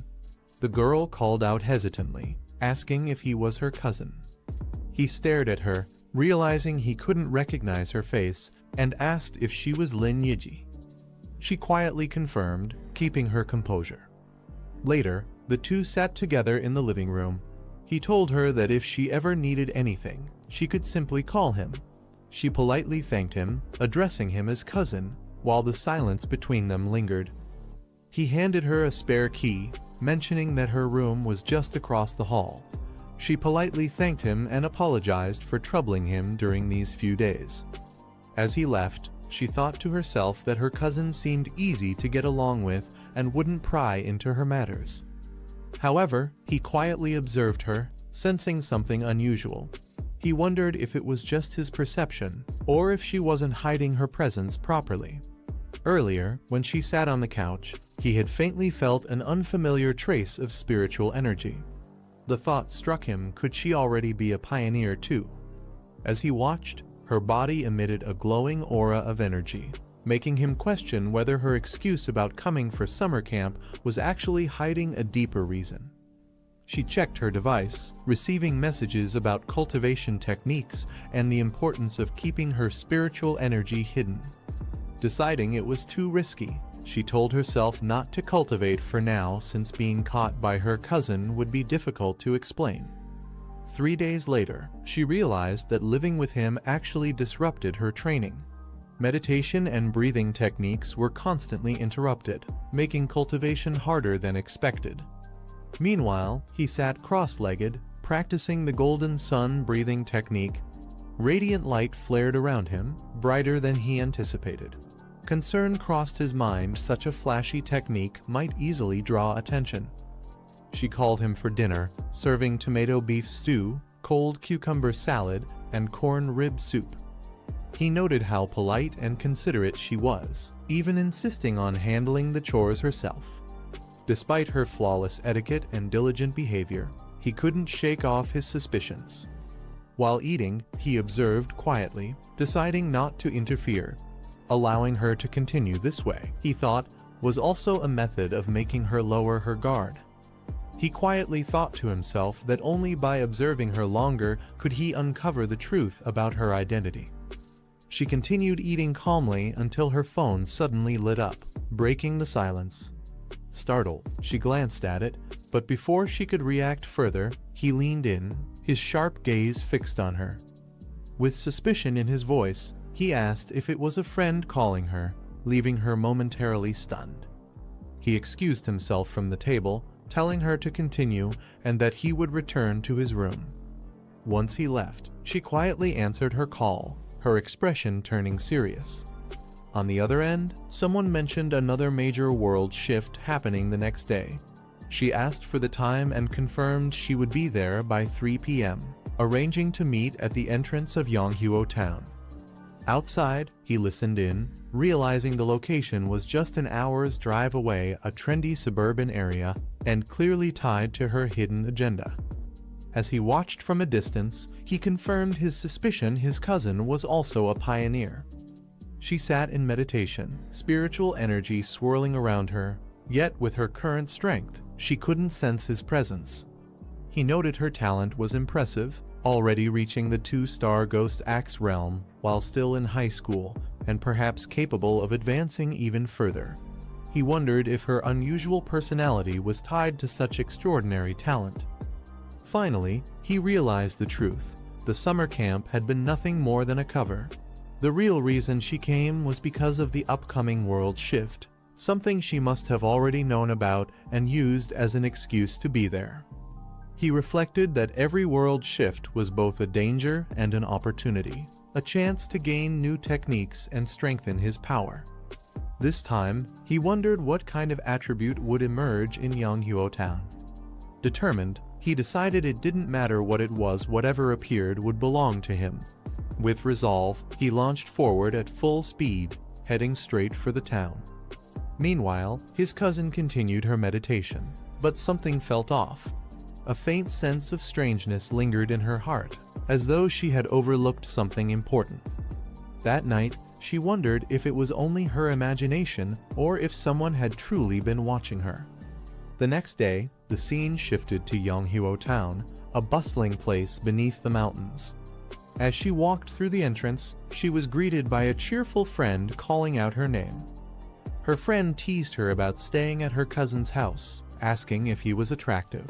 She brushed it off, her calm expression showing little reaction, even as the teasing continued. When her friend pressed further about her cousin's looks, she simply replied that he was a nice guy but looked plain and average, definitely not the flashy influencer type. Her friend sighed in disappointment, while another woman chuckled at the exchange. The red-haired woman reminded them that Yi herself once claimed to be just an ordinary person among the masses, though her presence suggested otherwise. Soon after, as the group gathered together, one of them spoke up, saying that since everyone had arrived, it was time to get to the main point. The group gathered in town, noting that one member hadn't shown up again. With only 6 of them present, they decided to move forward, commenting that her mysterious behavior was nothing new. Watching from a distance, he observed them carefully from a balcony.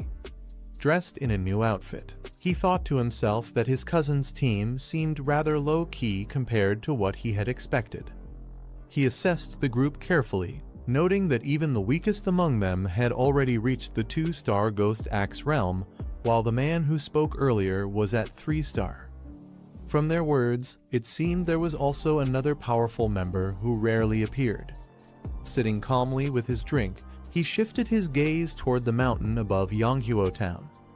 His sharp eyes caught sight of a phenomenon, an enormous vine descending from the sky, signaling the beginning of the world shift. The massive vine stretched from the heavens down into the earth, towering over the mountains of Yonghuo Town.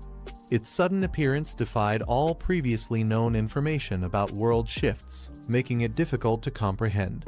Observers were left stunned, acknowledging it was indeed a world shift, though uncertain whether it would lead to total collapse. The red-haired woman stared in disbelief, whispering that she wouldn't have believed it if she hadn't seen it with her own eyes. Everyone present felt the overwhelming presence of the vine, realizing they were witnessing something extraordinary and far beyond their expectations. As they approached the massive vine, one of the girls hesitated, urging the group not to go any further. Yi questioned her, asking why, and the girl admitted that after seeing it up close, her whole body felt cold, as if something was terribly wrong. Another mentioned the rumors circulating on the internal forums. A red-haired woman listened closely as the girl explained that she knew someone from a team who had tried to make contact with the vine during its last appearance. Those people weren't weak, they were far stronger than her, real pioneers, and not low-level by any means. The implication left the group uneasy, the danger of the vine suddenly feeling much more real. They pressed forward and found the area littered with bones entangled in the roots of the massive vine. It was clear that others had come here before them, but none had returned. The frightened girl clutched her head, trembling as she said she could feel it, they would meet the same fate as those who vanished. Her words painted a grim picture, imagining that not even their bones would be left to bury. The group stood on the eerie red ground beneath the vine, the atmosphere heavy with dread as the truth of the danger set in. He thought he could take on the pioneer's gamble and either succeed or die trying, but the sight of the anomaly filled him with instinctive fear. His intuition warned that this was no ordinary threat, it was a powerful, high-level mutation unlike anything seen before. Overwhelmed, he admitted he wasn't ready to lose everything here and wanted to retreat. The others remained silent at first, then agreed. They too had felt the same unease. One explained the reason the vine carried a desolate aura, as if all life within it had perished with time. That was why it made them feel so deeply unsettled. She tried to stop the hesitation, reminding that fear had no place here. With determination, she declared this was the true path of martial pioneers. The group felt the suffocating death energy radiating from the massive vine, its presence overwhelming. Watching from above, he noted that among all anomalies he had encountered, this vine felt the most unpleasant. Yet, he acknowledged their decision to cultivate here as an act of real courage. They noted the strange contradiction. Though the vine was a plant, it felt lifeless, more like a dead shell without spiritual energy. She reminded the group that time was short and urged them to act quickly. The others agreed, deciding to focus on sensing energy in the area instead of rushing blindly.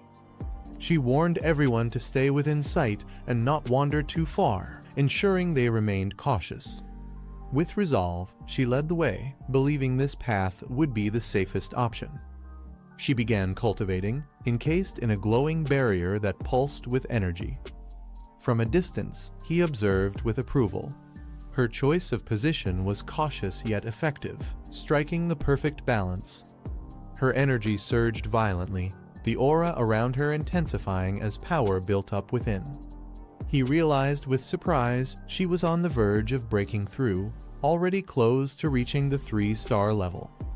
She successfully advanced, her aura exploding into the 3-star Ghost Axe realm. The others watched in awe, praising her talent. But the massive vine stirred, its roots twisting ominously. One of them quickly noticed the change, alarm flashing across his face. The group panicked as the vine began moving toward them. Shocked, they realized it had sensed their presence even from afar.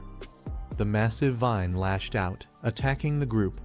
Panic spread as one shouted for everyone to run before they were killed. They realized Ye's breakthrough had caused too much disturbance, drawing the vine's full attention. If anyone got caught, the desolate aura would consume them instantly. Despite the danger, Yi remained focused within her barrier, still in the midst of her cultivation. The group argued fiercely. Some refused to abandon her, while others insisted it was suicide to stay. The tension rose as fear clashed with loyalty. One tried to reason with her, saying life and death were fate. If they stayed, they'd all perish, and since they were only acquaintances, it wasn't worth the risk. Frustration flared as tempers clashed. But she stood firm, refusing to abandon her teammate no matter what. From a distance, he watched silently, realizing her cousin had no idea of the danger closing in. Yi struggled within the tightening vines, their overwhelming power threatening to crush her barrier. He clenched his weapon, recalling his promise to his aunt he had sworn to protect her no matter what. Meanwhile, the others fought desperately, slashing at the spreading vines in a bid to hold them back. But one was ensnared, her body wrapped tightly as she cried out in pain, unable to break free. The vine struck fiercely at Yi's barrier, threatening to shatter it as she remained deep in cultivation. Just then, he leapt forward, his blade glowing with blazing golden energy. The others cried out in shock, fearing for Yi's safety. His sword descended like a fiery strike, cleaving through the vine with explosive force. His golden strike landed with explosive force, shaking the ground beneath the vine. The monstrous roots recoiled from the impact, retreating under the blazing energy. The others watched in disbelief, realizing the attack had forced it back. The golden aura continued to tear through the vine, burning away its strength. He descended with power radiating from his body, standing tall as the overwhelming force pushed the threat aside. They shielded their eyes from the blinding light, stunned by the overwhelming power that had just forced the vine back. One wondered if this was the appearance of another pioneer. They realized the blazing force was the purest Yang attribute, a rare high-tier power capable of suppressing the desolate vine. He compared it to his own talent, frustrated. Though he had reached the 3-star Ghost Axe realm in record time, only a handful in the country could display such overwhelming strength. Gritting his teeth, he admitted that Lin Yi's talent was close to his, yet not by much. Even so, the gap between them and this mysterious power was undeniable. He gripped his weapon tightly, realizing the vast difference between them. If such powerful pioneers existed, then what did that make the rest of them? From below, they stared at his radiant figure, admitting that his power had crushed not just one of them, but all of them. They questioned what kind of existence he truly was, his presence towering like something beyond human. Meanwhile, another marveled at the vine's terrifying technique, calling it a perpetual engine that could endlessly absorb life energy from its surroundings. The system extracted the vine's ability desolation attribute, a power that could instantly corrode and drain all surrounding life force. He opened his glowing green eyes, realizing why the vine had only thrived in such harsh terrain. If it had grown elsewhere, it would have drained the life from everything for dozens of miles around. Calmly, he reflected that this attribute was both brutal and tyrannical, a power that stripped vitality by force. He reflected on the desolation attribute, calling it tyrannical for forcefully stripping away the life force of others. One of the women thanked him sincerely, saying without his intervention they would have all died, asking how they could ever repay him. He waved it off, replying there was no need. In truth, he had gained the most endless vitality and the desolation attribute thanks to their lead. Meanwhile, the others decided it was wiser to focus on watching his cousin's movements more carefully from now on, especially after the earlier conflict. He departed swiftly, thinking to himself that when danger strikes, people reveal their true nature. A scattered and disorganized team would never survive the major shifts to come. The others stood in silence. One wondered aloud what they should do now. Another teased, asking if he regretted not helping earlier. They concluded that with the threat gone and Lin Yi having advanced to the third level, their best option was to stick with this team for as long as possible. Meanwhile, Yi slowly opened her eyes, her gaze now glowing with a new and powerful brilliance. Yi finally awakened, surprising everyone. They rushed over, relieved to see her conscious. Confused, she asked what had just happened, noticing the others still recovering on the ground. She then sensed the lingering yang energy nearby, its scorching intensity so strong that it could be felt even from a distance. One of them offered to explain what had happened, while the others quietly wondered about the mysterious man who had intervened. They were left in disbelief, wondering if someone that powerful could truly exist. One admitted he was practically a monster, far beyond their level. They recalled how no matter how hard they had tried, they couldn't cut through the vine, yet he had forced it back with a single slash. Looking up, they saw the massive vine curled far away in the sky, completely avoiding them after the clash. She thought about the man's lingering deterrent, noting how even after he left, the once raging vine had become meek and lifeless. When she returned home, he greeted her casually, surprised at her sudden appearance. He noticed her face looked pale and pointed it out with concern. She brushed it off with a smile, saying she was only tired from studying. He told her to rest after working so hard and suggested they order takeout for dinner. She agreed quietly. She reflected that breakthroughs were mentally exhausting, far worse than staying up all night for weeks. Lying down, she reminded herself that she was no longer ordinary, and even if she pushed herself harder, this was the path of a pioneer. The world was already changing. Meanwhile, he stepped outside, thinking that unlike his cousin, a normal life was no longer possible for him.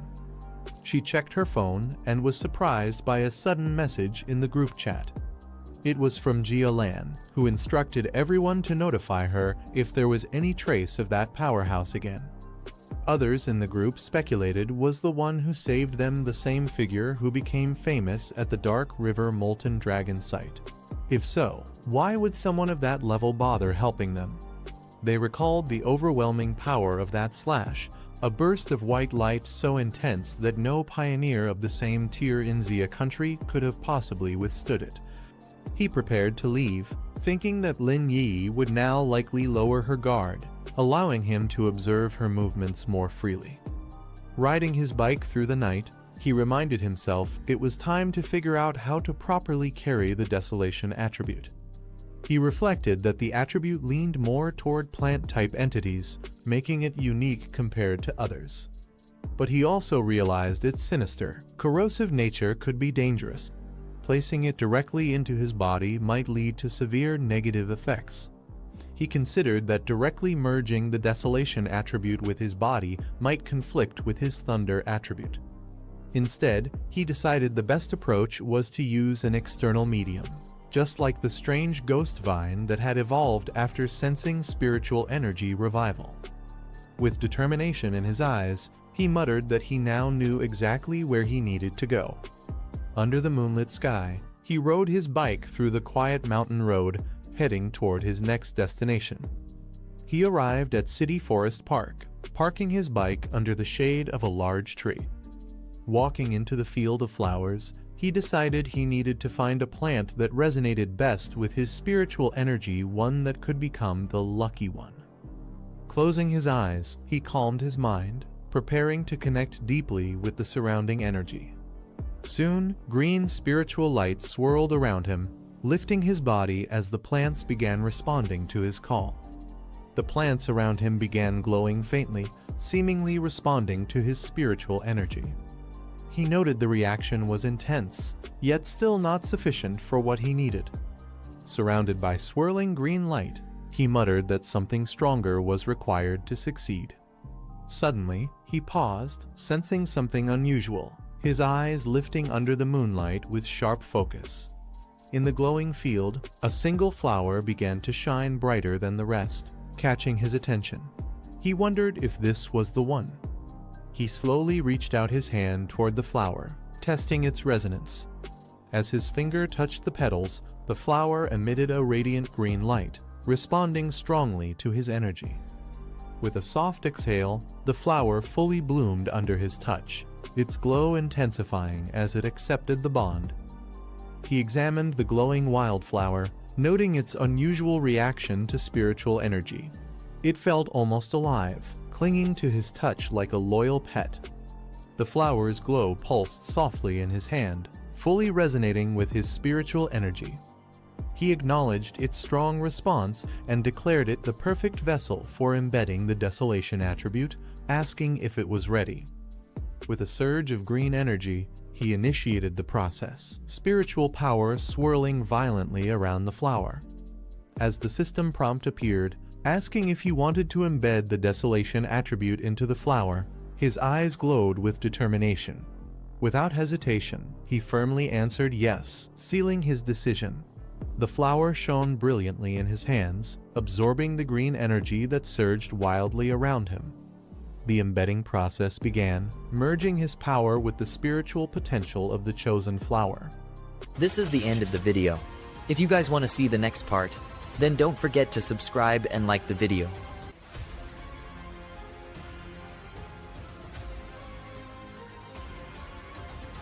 A powerful green light strikes down from the sky, shaking the ground. The man looks up, startled by the sudden flash. A glowing lotus begins to bloom in the forest. The flower fully opens, radiating a strange, luminous energy. Green energy surges from the flower, wrapping around the man as he observes its power. He senses the overwhelming force, comparing it to the hand of a demon. In just seconds, the energy spreads across the forest, draining everything in its path. The glowing lotus begins to shrink, its light slowly fading. He decides to stop, worried the spiritual energy association might notice, and uproots the glowing flower. Walking away, he recalls seeing many surveillance cameras and realizes the area is being closely monitored. The flower continues to absorb energy even without its roots, leaving him surprised. He notes that its power hasn't weakened and finds it remarkable that such an ordinary-looking wildflower could hold this much strength. A warning alarm blares as abnormal energy levels are detected, making him realize he may have triggered surveillance. Without hesitation, he takes off with the glowing flower in hand. At the monitoring center, staff panic as the energy levels spike beyond control. Authorities quickly mobilize, ordering the park to be quarantined and secured. A soldier's device shows the anomaly level hitting 30, far beyond normal limits. The unit enters the forest, noting that the military steps in whenever readings exceed 10. They scan the surroundings, puzzled by the unusually high spike. Despite normal conditions, they observe that all the plants seem to have been drained of life in an instant. Soldiers speculate about the source of the spiritual energy and head deeper into the forest. A commander yells for them to stop, warning them not to go closer. He explains that the power they sensed belongs to the desolation attribute, shocking the troops. He then asks if they know about the mysterious vine hanging from the sky. Soldiers realize the vine has already been classified as an O-ranked mutation. Their leader explains that its deadly power comes from the desolation attribute, which drains all surrounding life. One soldier trembles at the thought of what could have happened if he had entered. The commander warns that plants with the desolation attribute create death zones, devouring the vitality of anyone who steps in. They recall data of another desolation plant that turned a forest into a deadly forbidden zone. The commander explains that desolation is the strongest plant attribute, and now a new one has appeared. An officer steps forward, stating he's already aware of the situation. The soldiers recognize him immediately, calling out to Major Hen. Soldiers order all research staff to put on protective suits and join them in the contaminated zone. Researchers quickly gear up, preparing to enter the area. The team advances cautiously through the dead forest. Despite no source being found, they notice the desolation aura has already dropped to 25, spreading unnaturally fast. The team decides to continue their investigation, moving deeper into the zone. They unleash blue spiritual energy, preparing for potential danger. The energy surges forward, lighting up the dark forest. It condenses into a powerful sphere, pulsing with intensity. At home, he places the glowing flower into a pot, joking about raising one for the first time. He notes that the desolation attribute makes it valuable in combat, while its plain appearance keeps it inconspicuous. He reflects that true battles depend not just on strength, but on hidden trump cards. Suddenly, his phone rings. Old Wang from next door is calling. He's surprised to see Old Wang calling, realizing it's his childhood friend who joined the army 3 years ago. A memory shows them walking together as desk mates through school before Wang left to become a soldier. Answering the call, he's greeted warmly by his old friend, who's excited to see him back. Wang suggests they meet up for a drink at their usual spot. Old Wang excitedly tells him over the phone that he has a huge secret to share. Later, Wang places his phone on the table, meeting with higher authorities. He reports that he has completed the task as instructed, but raises one concern. Wang asks if the person they're targeting turns out to be innocent. Could his safety be guaranteed? The commanding officer coldly orders him to focus only on completing the mission. She adds that if the target isn't the person they're searching for, he may at least give a final warning as a friend before cutting ties completely. The two of them raise their glasses and cheer together. The man thinks that looking at Fengyi now, his life in the military must have been tough. He also notices that Fengyi seems much more mature compared to before. The man says these past 3 years have left a deep impression on him, and life in the military was harsh. He then asks how Fengyi has been. Fengyi replies that he managed to pass the college entrance exam, which wasn't bad. Fengyi takes a sip, smiling faintly. He recalls that in his previous life, he never had the chance to meet this person again. In chaotic times like these, it's better not to mention certain things. He might have died in an unknown time and place during a mission. This time, could the future of his old comrade be changed? The man asks if Fengyi has recently encountered anything strange, for example, things like in movies, zombies, or monsters. Fengyi thinks to himself that this man, well, in the military, it's rare to know about the revival of spiritual energy. But still, is he trying to probe something with this question? Feng Yi looks at him and directly asks what exactly he wants to say. The man wipes his face and explains that he isn't here to accuse Feng Yi, but to warn him. He says in the near future, maybe a few months, or at most a year, their country will likely face turmoil again. Feng Yi stays silent, watching him carefully. He explains that ordinary citizens must cooperate with the authorities to keep this matter secret, not allowing any information about spiritual energy revival to spread. It's revealed that the man has already been listed as a key target and is under secret surveillance, mainly because of his close friendship with Wang. The man tells Feng Yi not to be nervous. He reassures him that as long as he doesn't spread anything, it will be fine. Wang is still in the military base in the south, protected by the country's strictest security, so he can feel at ease. The man's phone suddenly rings, catching his attention. He answers quickly, and a voice orders Wang Liang to regroup within 10 minutes with the emergency squad at the target location. He responds with a firm acknowledgement. He apologizes to Feng Yi, explaining that the mission is urgent. He tells him to head back on his own since he cannot send him off. Feng Yi looks at him and asks if the matter is related to the revival of spiritual energy. Then he firmly says to let him go along as well. The man looks surprised and tense at Feng Yi's sudden words. Feng Yi grabs him by the collar and tells him to bring him along, asking if this mission is also connected to their superior's orders. The man tries to respond, but Feng Yi assures him that even if his superiors didn't give instructions, he knows they wouldn't blame him for taking Feng Yi along. Feng Yi adds that he also wants to know what exactly the government plans to do regarding the revival of spiritual energy and what role the so-called experts actually play in the large military base under heavy clouds. Feng Yi and the man walk side by side toward the entrance, with a note that this is one of the country's most secretive facilities. Feng Yi and the man arrive at a restricted area filled with soldiers. Someone announces Wang Liang's return. Feng Yi thinks to himself that this level of spiritual energy concentration might have already exceeded normal limits. They pass through the inspection checkpoint, and a soldier confirms their clearance, allowing them to proceed. The heavy doors open with force, revealing a blinding light and intense energy surging from within. Inside, a large group of soldiers surrounds a monstrous creature, restraining it with beams of spiritual energy. Feng Yi and Wang Liang stop at the entrance. The restrained monster suddenly releases a powerful red beam of energy, forcing the soldiers to hold their ground while struggling against its strength.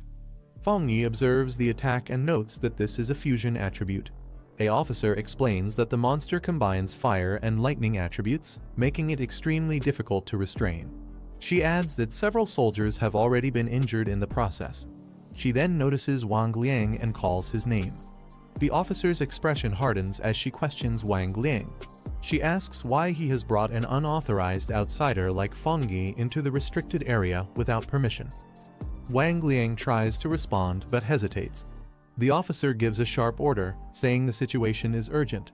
She instructs the soldiers to form up immediately and take defensive positions. The soldiers respond with acknowledgement. She glances at Feng Yi, questioning if this is the person Wang Liang brought in. She thinks to herself that he doesn't seem special, only appearing like an ordinary person who has awakened spiritual energy. The officer states that since Feng Yi is Wang Liang's friend, she won't press further, but she reminds him this is a restricted zone. Entering here is dangerous, and he must keep everything he sees a secret. Feng Yi calmly replies that he understands. She raises her weapon and shouts an order to Lai Yu, commanding him to tighten the defense. The restrained monster erupts with violent energy as soldiers leap into action, surrounding it from above. The officer fires her weapon, unleashing a powerful blast directly at the creature. The combined assault from the soldiers and the officer's attack strikes the monster head-on, filling the area with explosions. The monster roars fiercely, its entire body glowing red as it releases an even more terrifying surge of power. The monster's energy suddenly intensifies again, and it lets out a terrifying roar. Someone warns Lai Yu to be careful. Lai Yu engages the beast directly, blocking its fierce attacks with quick counterstrikes. The officer orders everyone to stay alert and keep their distance from the monster. She instructs them to eliminate it before it completes its evolution. The soldiers acknowledge her command. Feng Yi watches from the back and thinks that the squad's coordination and combat efficiency are impressive. He reflects that even the strongest individuals must work together to unleash their full potential. Feng Yi's eyes widen in shock. he urgently shouts to the soldiers that they are not the monster's match. Dark purple energy erupts violently from the beast, spreading across the battlefield and forcing the soldiers to brace themselves. The officer quickly raises her weapon and shouts orders to raise the alert level, declaring a state of emergency in the restricted zone. She commands everyone not to retreat. The soldiers answer her command. The monster grows even more terrifying, its body now fully merged with the power of the black crystal. A warning is given that it has completed its evolution, and the danger level has drastically increased. The monster's eye glows ominously red, terrifying those who face it. A soldier can only stare in shock. The officer shouts Wang Liang's name in alarm. At the same moment, Feng Yi's eyes glow blue as he activates his power. The monster charges forward with violent force, clashing head-on against the defense. The officer yells to everyone that the mutated beast in Area 019 has now completed its evolution into a higher stage, upgraded to Class B. She announces that the battle plan must be updated immediately. Feng Yi watches silently from behind. A soldier coughs up blood violently, collapsing as Feng Yi turns to look at him. Feng Yi rushes to his side and asks if he's alright. The soldier continues to bleed heavily. Struggling to speak, the soldier explains that the monster released a wave of energy that crushed his insides, causing him to collapse. With blood still dripping from his mouth, the soldier forces a smile and tells Feng Yi not to worry.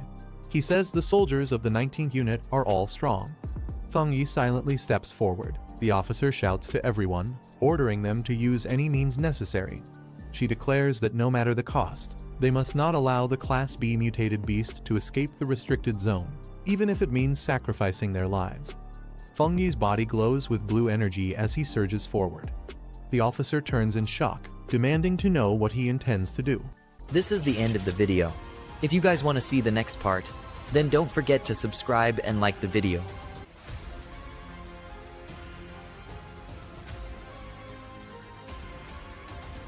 He charges forward, his body wrapped in crackling blue lightning.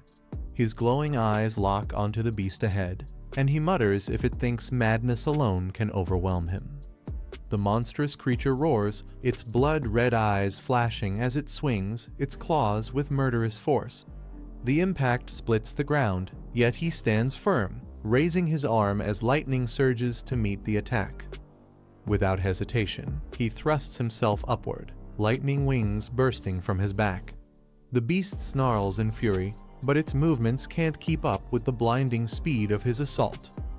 With all his strength, he channels the divine thunder into a devastating strike. The beast's head is consumed in a massive explosion of blue energy, its roar drowned out by the crack of lightning tearing through the air. The beast is struck head-on by the violent surge of blue lightning, its body consumed in the explosive blast. The shockwave tears across the battlefield, sending soldiers stumbling back as debris scatters in every direction. One man stares in disbelief, questioning if he saw it right. He realizes this is the kind of abnormal mutation even high-ranking officers can't handle alone. Another soldier turns to his superior in shock, asking if his brother could truly be the one behind this power. The red-haired officer, sweat on her face, admits none of them are mistaken. The beast collapses, its body scorched and smoking as he stands tall amidst the aftermath, lightning still flickering around him. With a cold stare, he remarks that the creature isn't fully dead yet, but this much is enough. He then orders the officers and others nearby to fall back. The red-haired officer watches in shock, realizing that even with their entire squad working together, they could barely restrain such a monster, yet he has done it alone. Her eyes narrow as she admits the truth. This overwhelming strength isn't ordinary power, it's an extreme attribute at its highest level. He raises his arm, lightning spiraling around him as immense energy gathers, shaking the very air. The crackling current surges through his hand, and the red-haired officer watches tensely, realizing his power is still climbing. The storm above thickens, forming a massive vortex of thunder and clouds. She wonders aloud just how terrifying his evolution will become. With a steady step forward, he advances, his presence alone pressing down like a storm ready to break. A blinding surge of lightning erupts from the ground as he walks forward calmly, his presence embodying the word Overlord. His expression remains cold and steady, electricity flickering across his body like it naturally belongs to him. Two men watch in awe, nervously joking that his thunderous aura is so overwhelming it feels 1,000 times more terrifying than before. Another soldier rushes over, shouting in relief that he's safe. Laughing, he admits the boy nearly scared him to death. A soldier slaps him on the shoulder with a laugh, teasing that he never expected his comrade to be this powerful. He apologizes for keeping his true strength hidden, joking that military orders kept him from revealing it sooner. His friend laughs in disbelief, saying after not seeing him for 3 years, he's shocked to learn who he really is. Turning away, he exchanges a brief glance with the red-haired officer, the battlefield calm after the storm. The officer steps forward with a serious expression, extending her hand as she sincerely thanks him for his help. He smiles faintly, his crimson eyes glowing with calm confidence after the intense battle. When the officer thanks him, he responds modestly, saying it was simply to protect his friends. The red-haired officer formally introduces herself as the guardian of Base 019 and requests his contact information, promising to report everything truthfully. He agrees without hesitation, while those around watch in quiet awe at the respect the officer shows him. The red-haired officer acknowledges his strength, admitting it surpasses even the elite task force members. She expresses her strong desire to have him join the recovery army.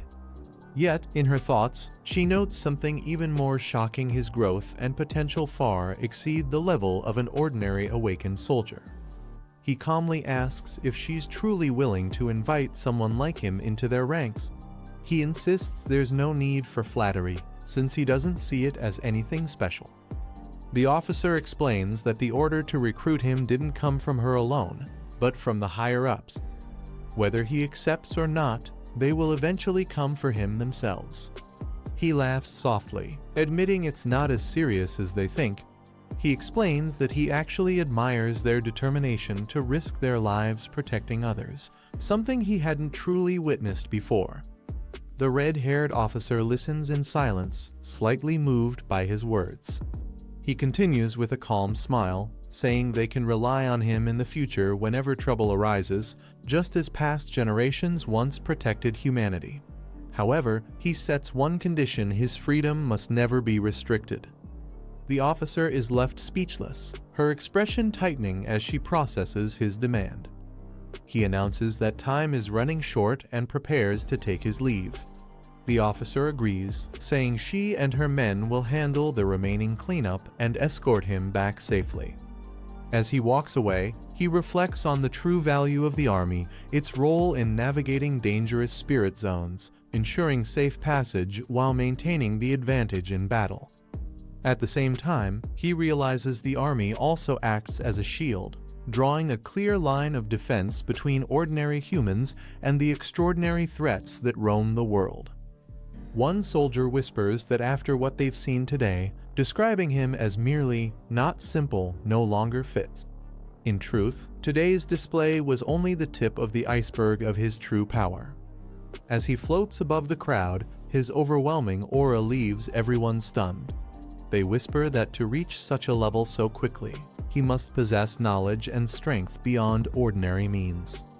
A soldier suggests they cannot simply let him slip away, hinting that if the officer won't recruit him, they should hand the task over to him.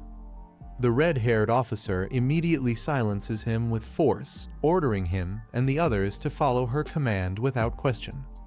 Later that night, under the quiet sky, the scene shifts to a building glowing with light, marking the beginning of what comes next.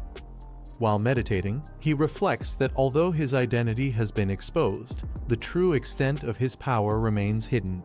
He knows their cautious attitude toward him is far from unnecessary. He concludes that this so-called extraordinary ability is kept highly confidential, with strict restrictions placed on its spread. To the outside world, it barely exists at all. In truth, the authorities are not only monitoring him, but also ensuring he doesn't slip beyond their control. To them, he is both a weapon and a liability that must be contained. He recognizes the balance at play. The army acts as guardians, imposing discipline and defense, while the Spirit Association handles purification and stabilizes cities. Together, they maintain the fragile peace of ordinary life. The city remains under strict watch, with authorities dividing districts between normal citizens and the extraordinary. This delicate system has bought valuable time for ordinary people, sparing them from chaos and bloodshed.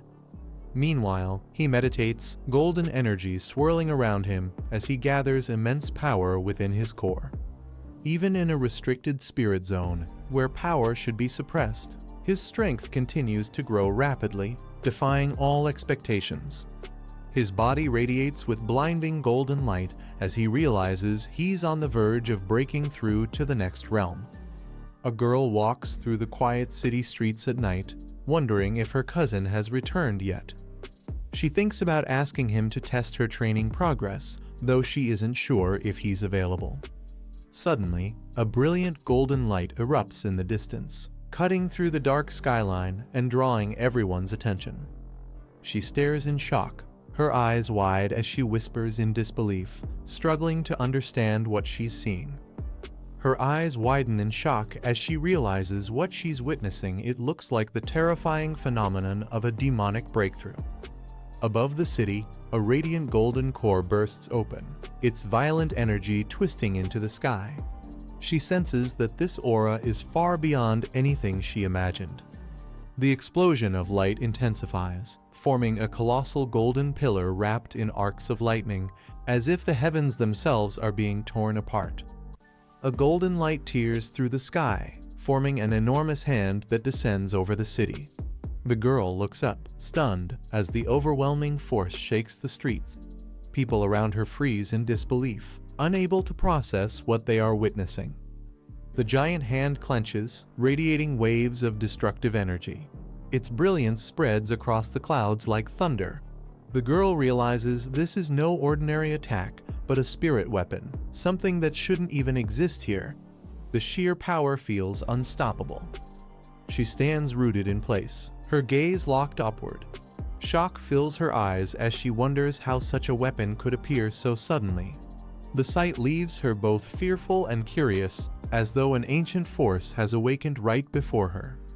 Far away, in a dim control room filled with glowing red screens, alarms ring out sharply.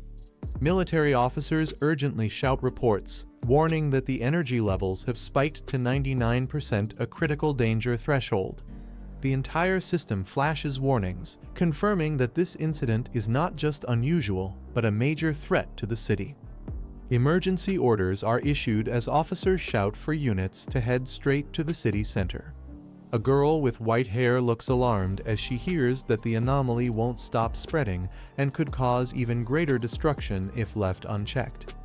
Inside the command center, soldiers gather around a glowing city map projection. The energy surge is highlighted in bright orange, shaking everyone with its intensity.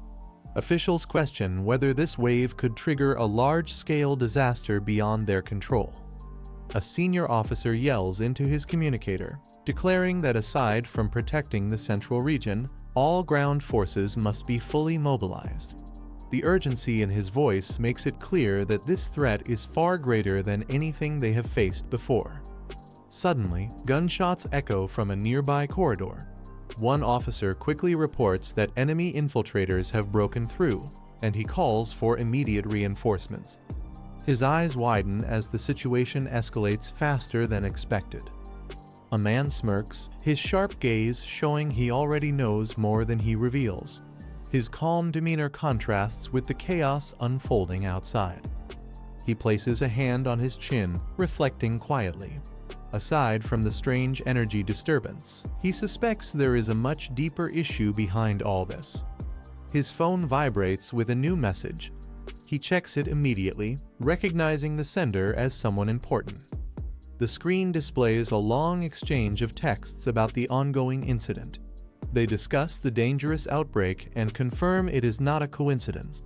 After reading the messages carefully, He sits back on the couch in silence, his expression unreadable as he processes the weight of the information. The man reviews information on his tablet, his eyes glowing with a faint red light. The data confirms that the recent surge is tied to dangerous spirit weapons, capable of overwhelming both defense systems and energy barriers at once. The door creaks open, and the girl steps inside quietly. She states simply that she has returned, her expression serious as if she senses the weight of the situation. She looks around the room and asks if he has also noticed the disturbance shaking the city. He acknowledges her presence and tells her to sit down while he prepares tea, keeping his calm demeanor despite the chaos outside. Her eyes narrow with concern. She admits that what's happening isn't normal and insists that the mysterious wave cannot be ignored. It's the sign of something far more dangerous lurking behind the scenes. The man scrolls through his phone, analyzing the reports. He notes that while the authorities are suppressing news of the anomaly, the situation is escalating too quickly to be contained. If left unchecked, it could turn into a full-scale disaster. The girl listens silently, her face calm but her eyes reflecting unease. In the background, the faint sound of alarms continues as the outside world grows more chaotic. She throws herself onto the bed, muttering that the authorities might already know more than they are revealing. She suspects that certain powerful families or organizations are involved, and whatever their plans are, it won't end well. Meanwhile, the man narrows his eyes at a video playing on his screen. Flames engulf buildings, and the destruction spreads at an alarming rate. He realizes this isn't just another accident, this firestorm is part of something much bigger. On his phone screen, live footage shows the city consumed by raging flames. Reports confirm that the explosion originated from a powerful energy source, and the fire continues to spread uncontrollably. The man lowers his phone, his expression calm yet sharp. He recalls past events involving powerful figures, wondering what role they might play this time. His thoughts hint at a dangerous connection between the current disaster and past schemes. Elsewhere, a large university gate comes into view. Crowds gather outside, whispering anxiously about recent events. Some wonder aloud if this sudden closure has ties to the massive energy surge reported in the city. Two figures walk toward the gate with steady steps. One of them comments that the closure is officially for safety, but the timing suggests there's much more hidden beneath the surface. At the university gates, soldiers raise their weapons as the man and the red-haired woman approach. The crowd watches in shock, whispering about who these people could be and why security is treating them with such caution. The gates open, and the pair walk in side by side. Their confident steps and calm expressions make it clear they are not ordinary visitors, but people of significant influence. Inside, the destruction becomes visible. Buildings are reduced to rubble, smoke rises into the sky, and flames still burn in the distance. The man remarks that this devastation is far beyond normal accidents. It's the result of something deliberate. Meanwhile, helicopters hover over a forest consumed by raging fire. The inferno spreads rapidly across the mountains, and officials question whether this disaster was truly a coincidence or part of a greater plan. The red-haired woman tells the man she's heading to the office and asks if he plans to check the site of the explosion. He nods, agreeing to investigate personally. She warns him to be careful before they part ways. The man walks alone toward the restricted area, his steps calm and steady. The site is heavily damaged, surrounded by caution tape and silence. He crouches down near the ruins, noting that the blast's traces point directly to spirit energy. It becomes clear to him that yesterday's massive fire wasn't a natural accident, but a deliberate act. His expression hardens as his red eyes narrow. He realizes that the clues lead to something much larger, and someone he knows may already be connected to this destruction. The man suddenly notices two girls in uniform approaching. Recognizing them, he questions why they are here at such a dangerous site. One of the girls calls out his name in surprise, pointing out that she didn't expect to see him so close to the explosion zone. The other girl, cheerful and lively, teases him. She says she already knew he wasn't just an ordinary student and hints that he's been hiding his true abilities all along.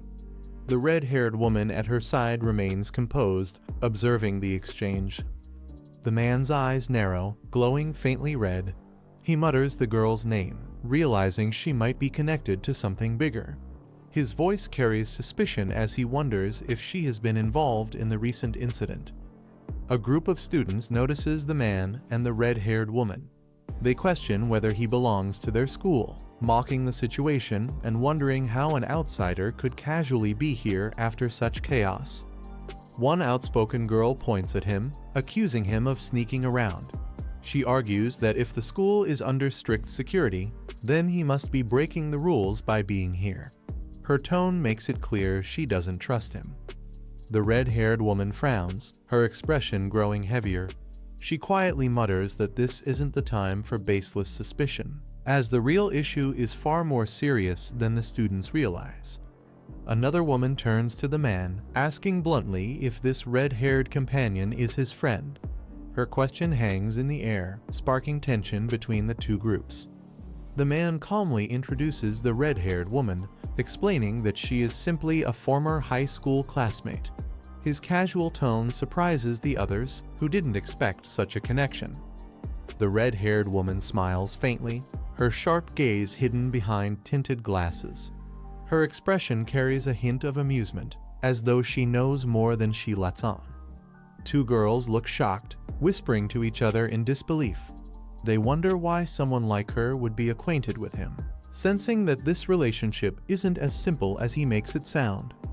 The red-haired woman speaks seriously, reminding him that the principal has called for everyone to regroup at the designated area. She stresses the importance of acting cautiously until they understand the full extent of the crisis. The man replies briefly, agreeing with her words, though his eyes remain cold and unreadable. Security guards order the crowd to step back, declaring the area sealed. No one is allowed to approach, and the atmosphere quickly grows tense. The red-haired student steps forward, her tone sharp as she questions why such extreme measures are being taken inside the school. The other students murmur nervously behind her. An elderly man with a cane appears, his presence immediately silencing the crowd. He explains that the school has strict rules and that even the smallest disturbance cannot be ignored. His words carry authority, making it clear that he is a powerful figure in charge. The students whisper among themselves, realizing this elder must be someone important. One girl jokes lightly, suggesting that if even he has come forward, then the situation involving the red-haired woman and the man must be far more serious than they thought. The red-haired student remains silent, her expression unreadable. The man and the red-haired woman are led forward by guards until they stand face to face with the elder. The tension in the air is heavy as everyone watches closely.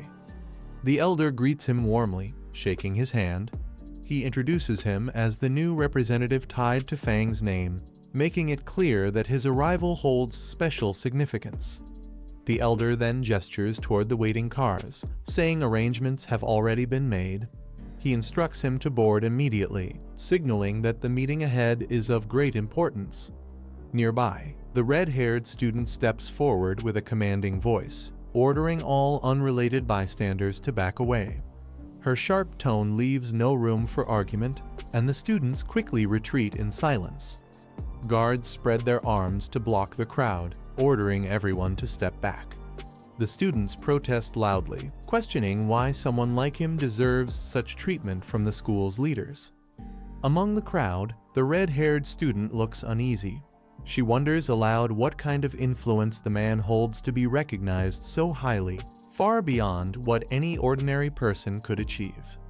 Lowering her head, she recalls the words of the principal, who once hinted that Fang's background was far from simple. The thought unsettles her, leaving her unsure how much she truly knows about him. Nearby students whisper in disbelief. They argue that this level of respect is impossible unless Fang is connected to someone of great power or influence. The realization begins to spread among the crowd, shifting their perception of him. In the middle of the crowd, a girl with long red hair steps forward. The attention shifts instantly to her as whispers spread among the students. They realize that throughout the entire incident, the boy never once acknowledged her status as the school's beauty and center of attention. The revelation leaves the crowd in shock, deepening the mystery around his true nature. At Kingchang University, everything seemed normal until a series of strange incidents began to unfold. One night, a field suddenly burst into flames. The fire burned uncontrollably, and not even the fire trucks could put it out. Fortunately, no students were present at the time, and the authorities quickly sealed off the area to prevent further danger. Not long after, another field caught fire, followed by more incidents. What started as something explainable soon became mysterious. Witnesses reported seeing crimson flames falling from the sky and fire floating in mid-air with no visible source, making the situation even more unsettling. Although most of the fires across the fields were eventually extinguished, one blaze continued to burn stubbornly. The group stood before it, realizing this was no ordinary fire. He notices the air thick with smoke, the burnt smell heavy and suffocating. The group observes the fire burning around the basketball hoop, confirmed as the only spot where the flames refuse to be extinguished. A device is revealed, showing a reading of 11, drawing everyone's attention. It's explained as a spiritual power detection device. If the reading goes beyond 10, the area becomes too dangerous for ordinary people, as human life cannot withstand anomalies above that level. The detector suddenly spikes, showing an alarming reading of 60, shocking everyone. It's explained that the threshold is far too high if left unchecked. The anomaly could spread beyond the university and threaten the entire city. Urgent action is required. In the chaos, someone rushes past the restricted zone despite the danger, drawing urgent shouts from the group. The figure leaps into the flames, immediately engulfed in a violent explosion of fire. The detector surges again, shooting up to 110, confirming the anomaly as an S-grade threat. The group panics, realizing someone has already rushed inside. They question what to do now as the danger rises beyond control. Within the blazing fire, a massive fiery beast begins to take shape, its presence overwhelming. Amid the flames, a lone figure walks forward calmly, facing the inferno head-on. He recalls how the young attribute once shielded him from the dangers of fire, and believes this heavenly flame will be no different. Before him, a massive fiery dragon emerges, its form blazing with overwhelming power. He knows he must get as close as possible to the origin of the flame. The dragon roars, its maw wide open as it lunges to consume him. Unfazed, he steps forward, golden energy radiating from his body as he prepares to counter the flame's might. He calls upon his power, releasing the golden sun armor as flames swirl around him. The fiery dragon lunges at him with overwhelming force, jaws wide open. He braces himself, his body engulfed in blazing energy as he's pushed back by the intense heat.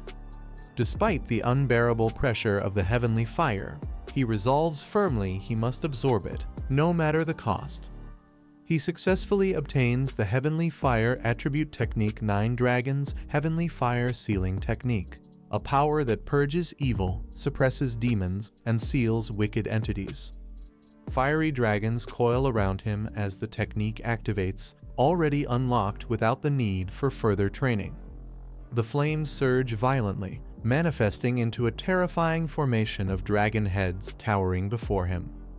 Calm and determined, he focuses his will, ready to wield the newfound power against the overwhelming blaze.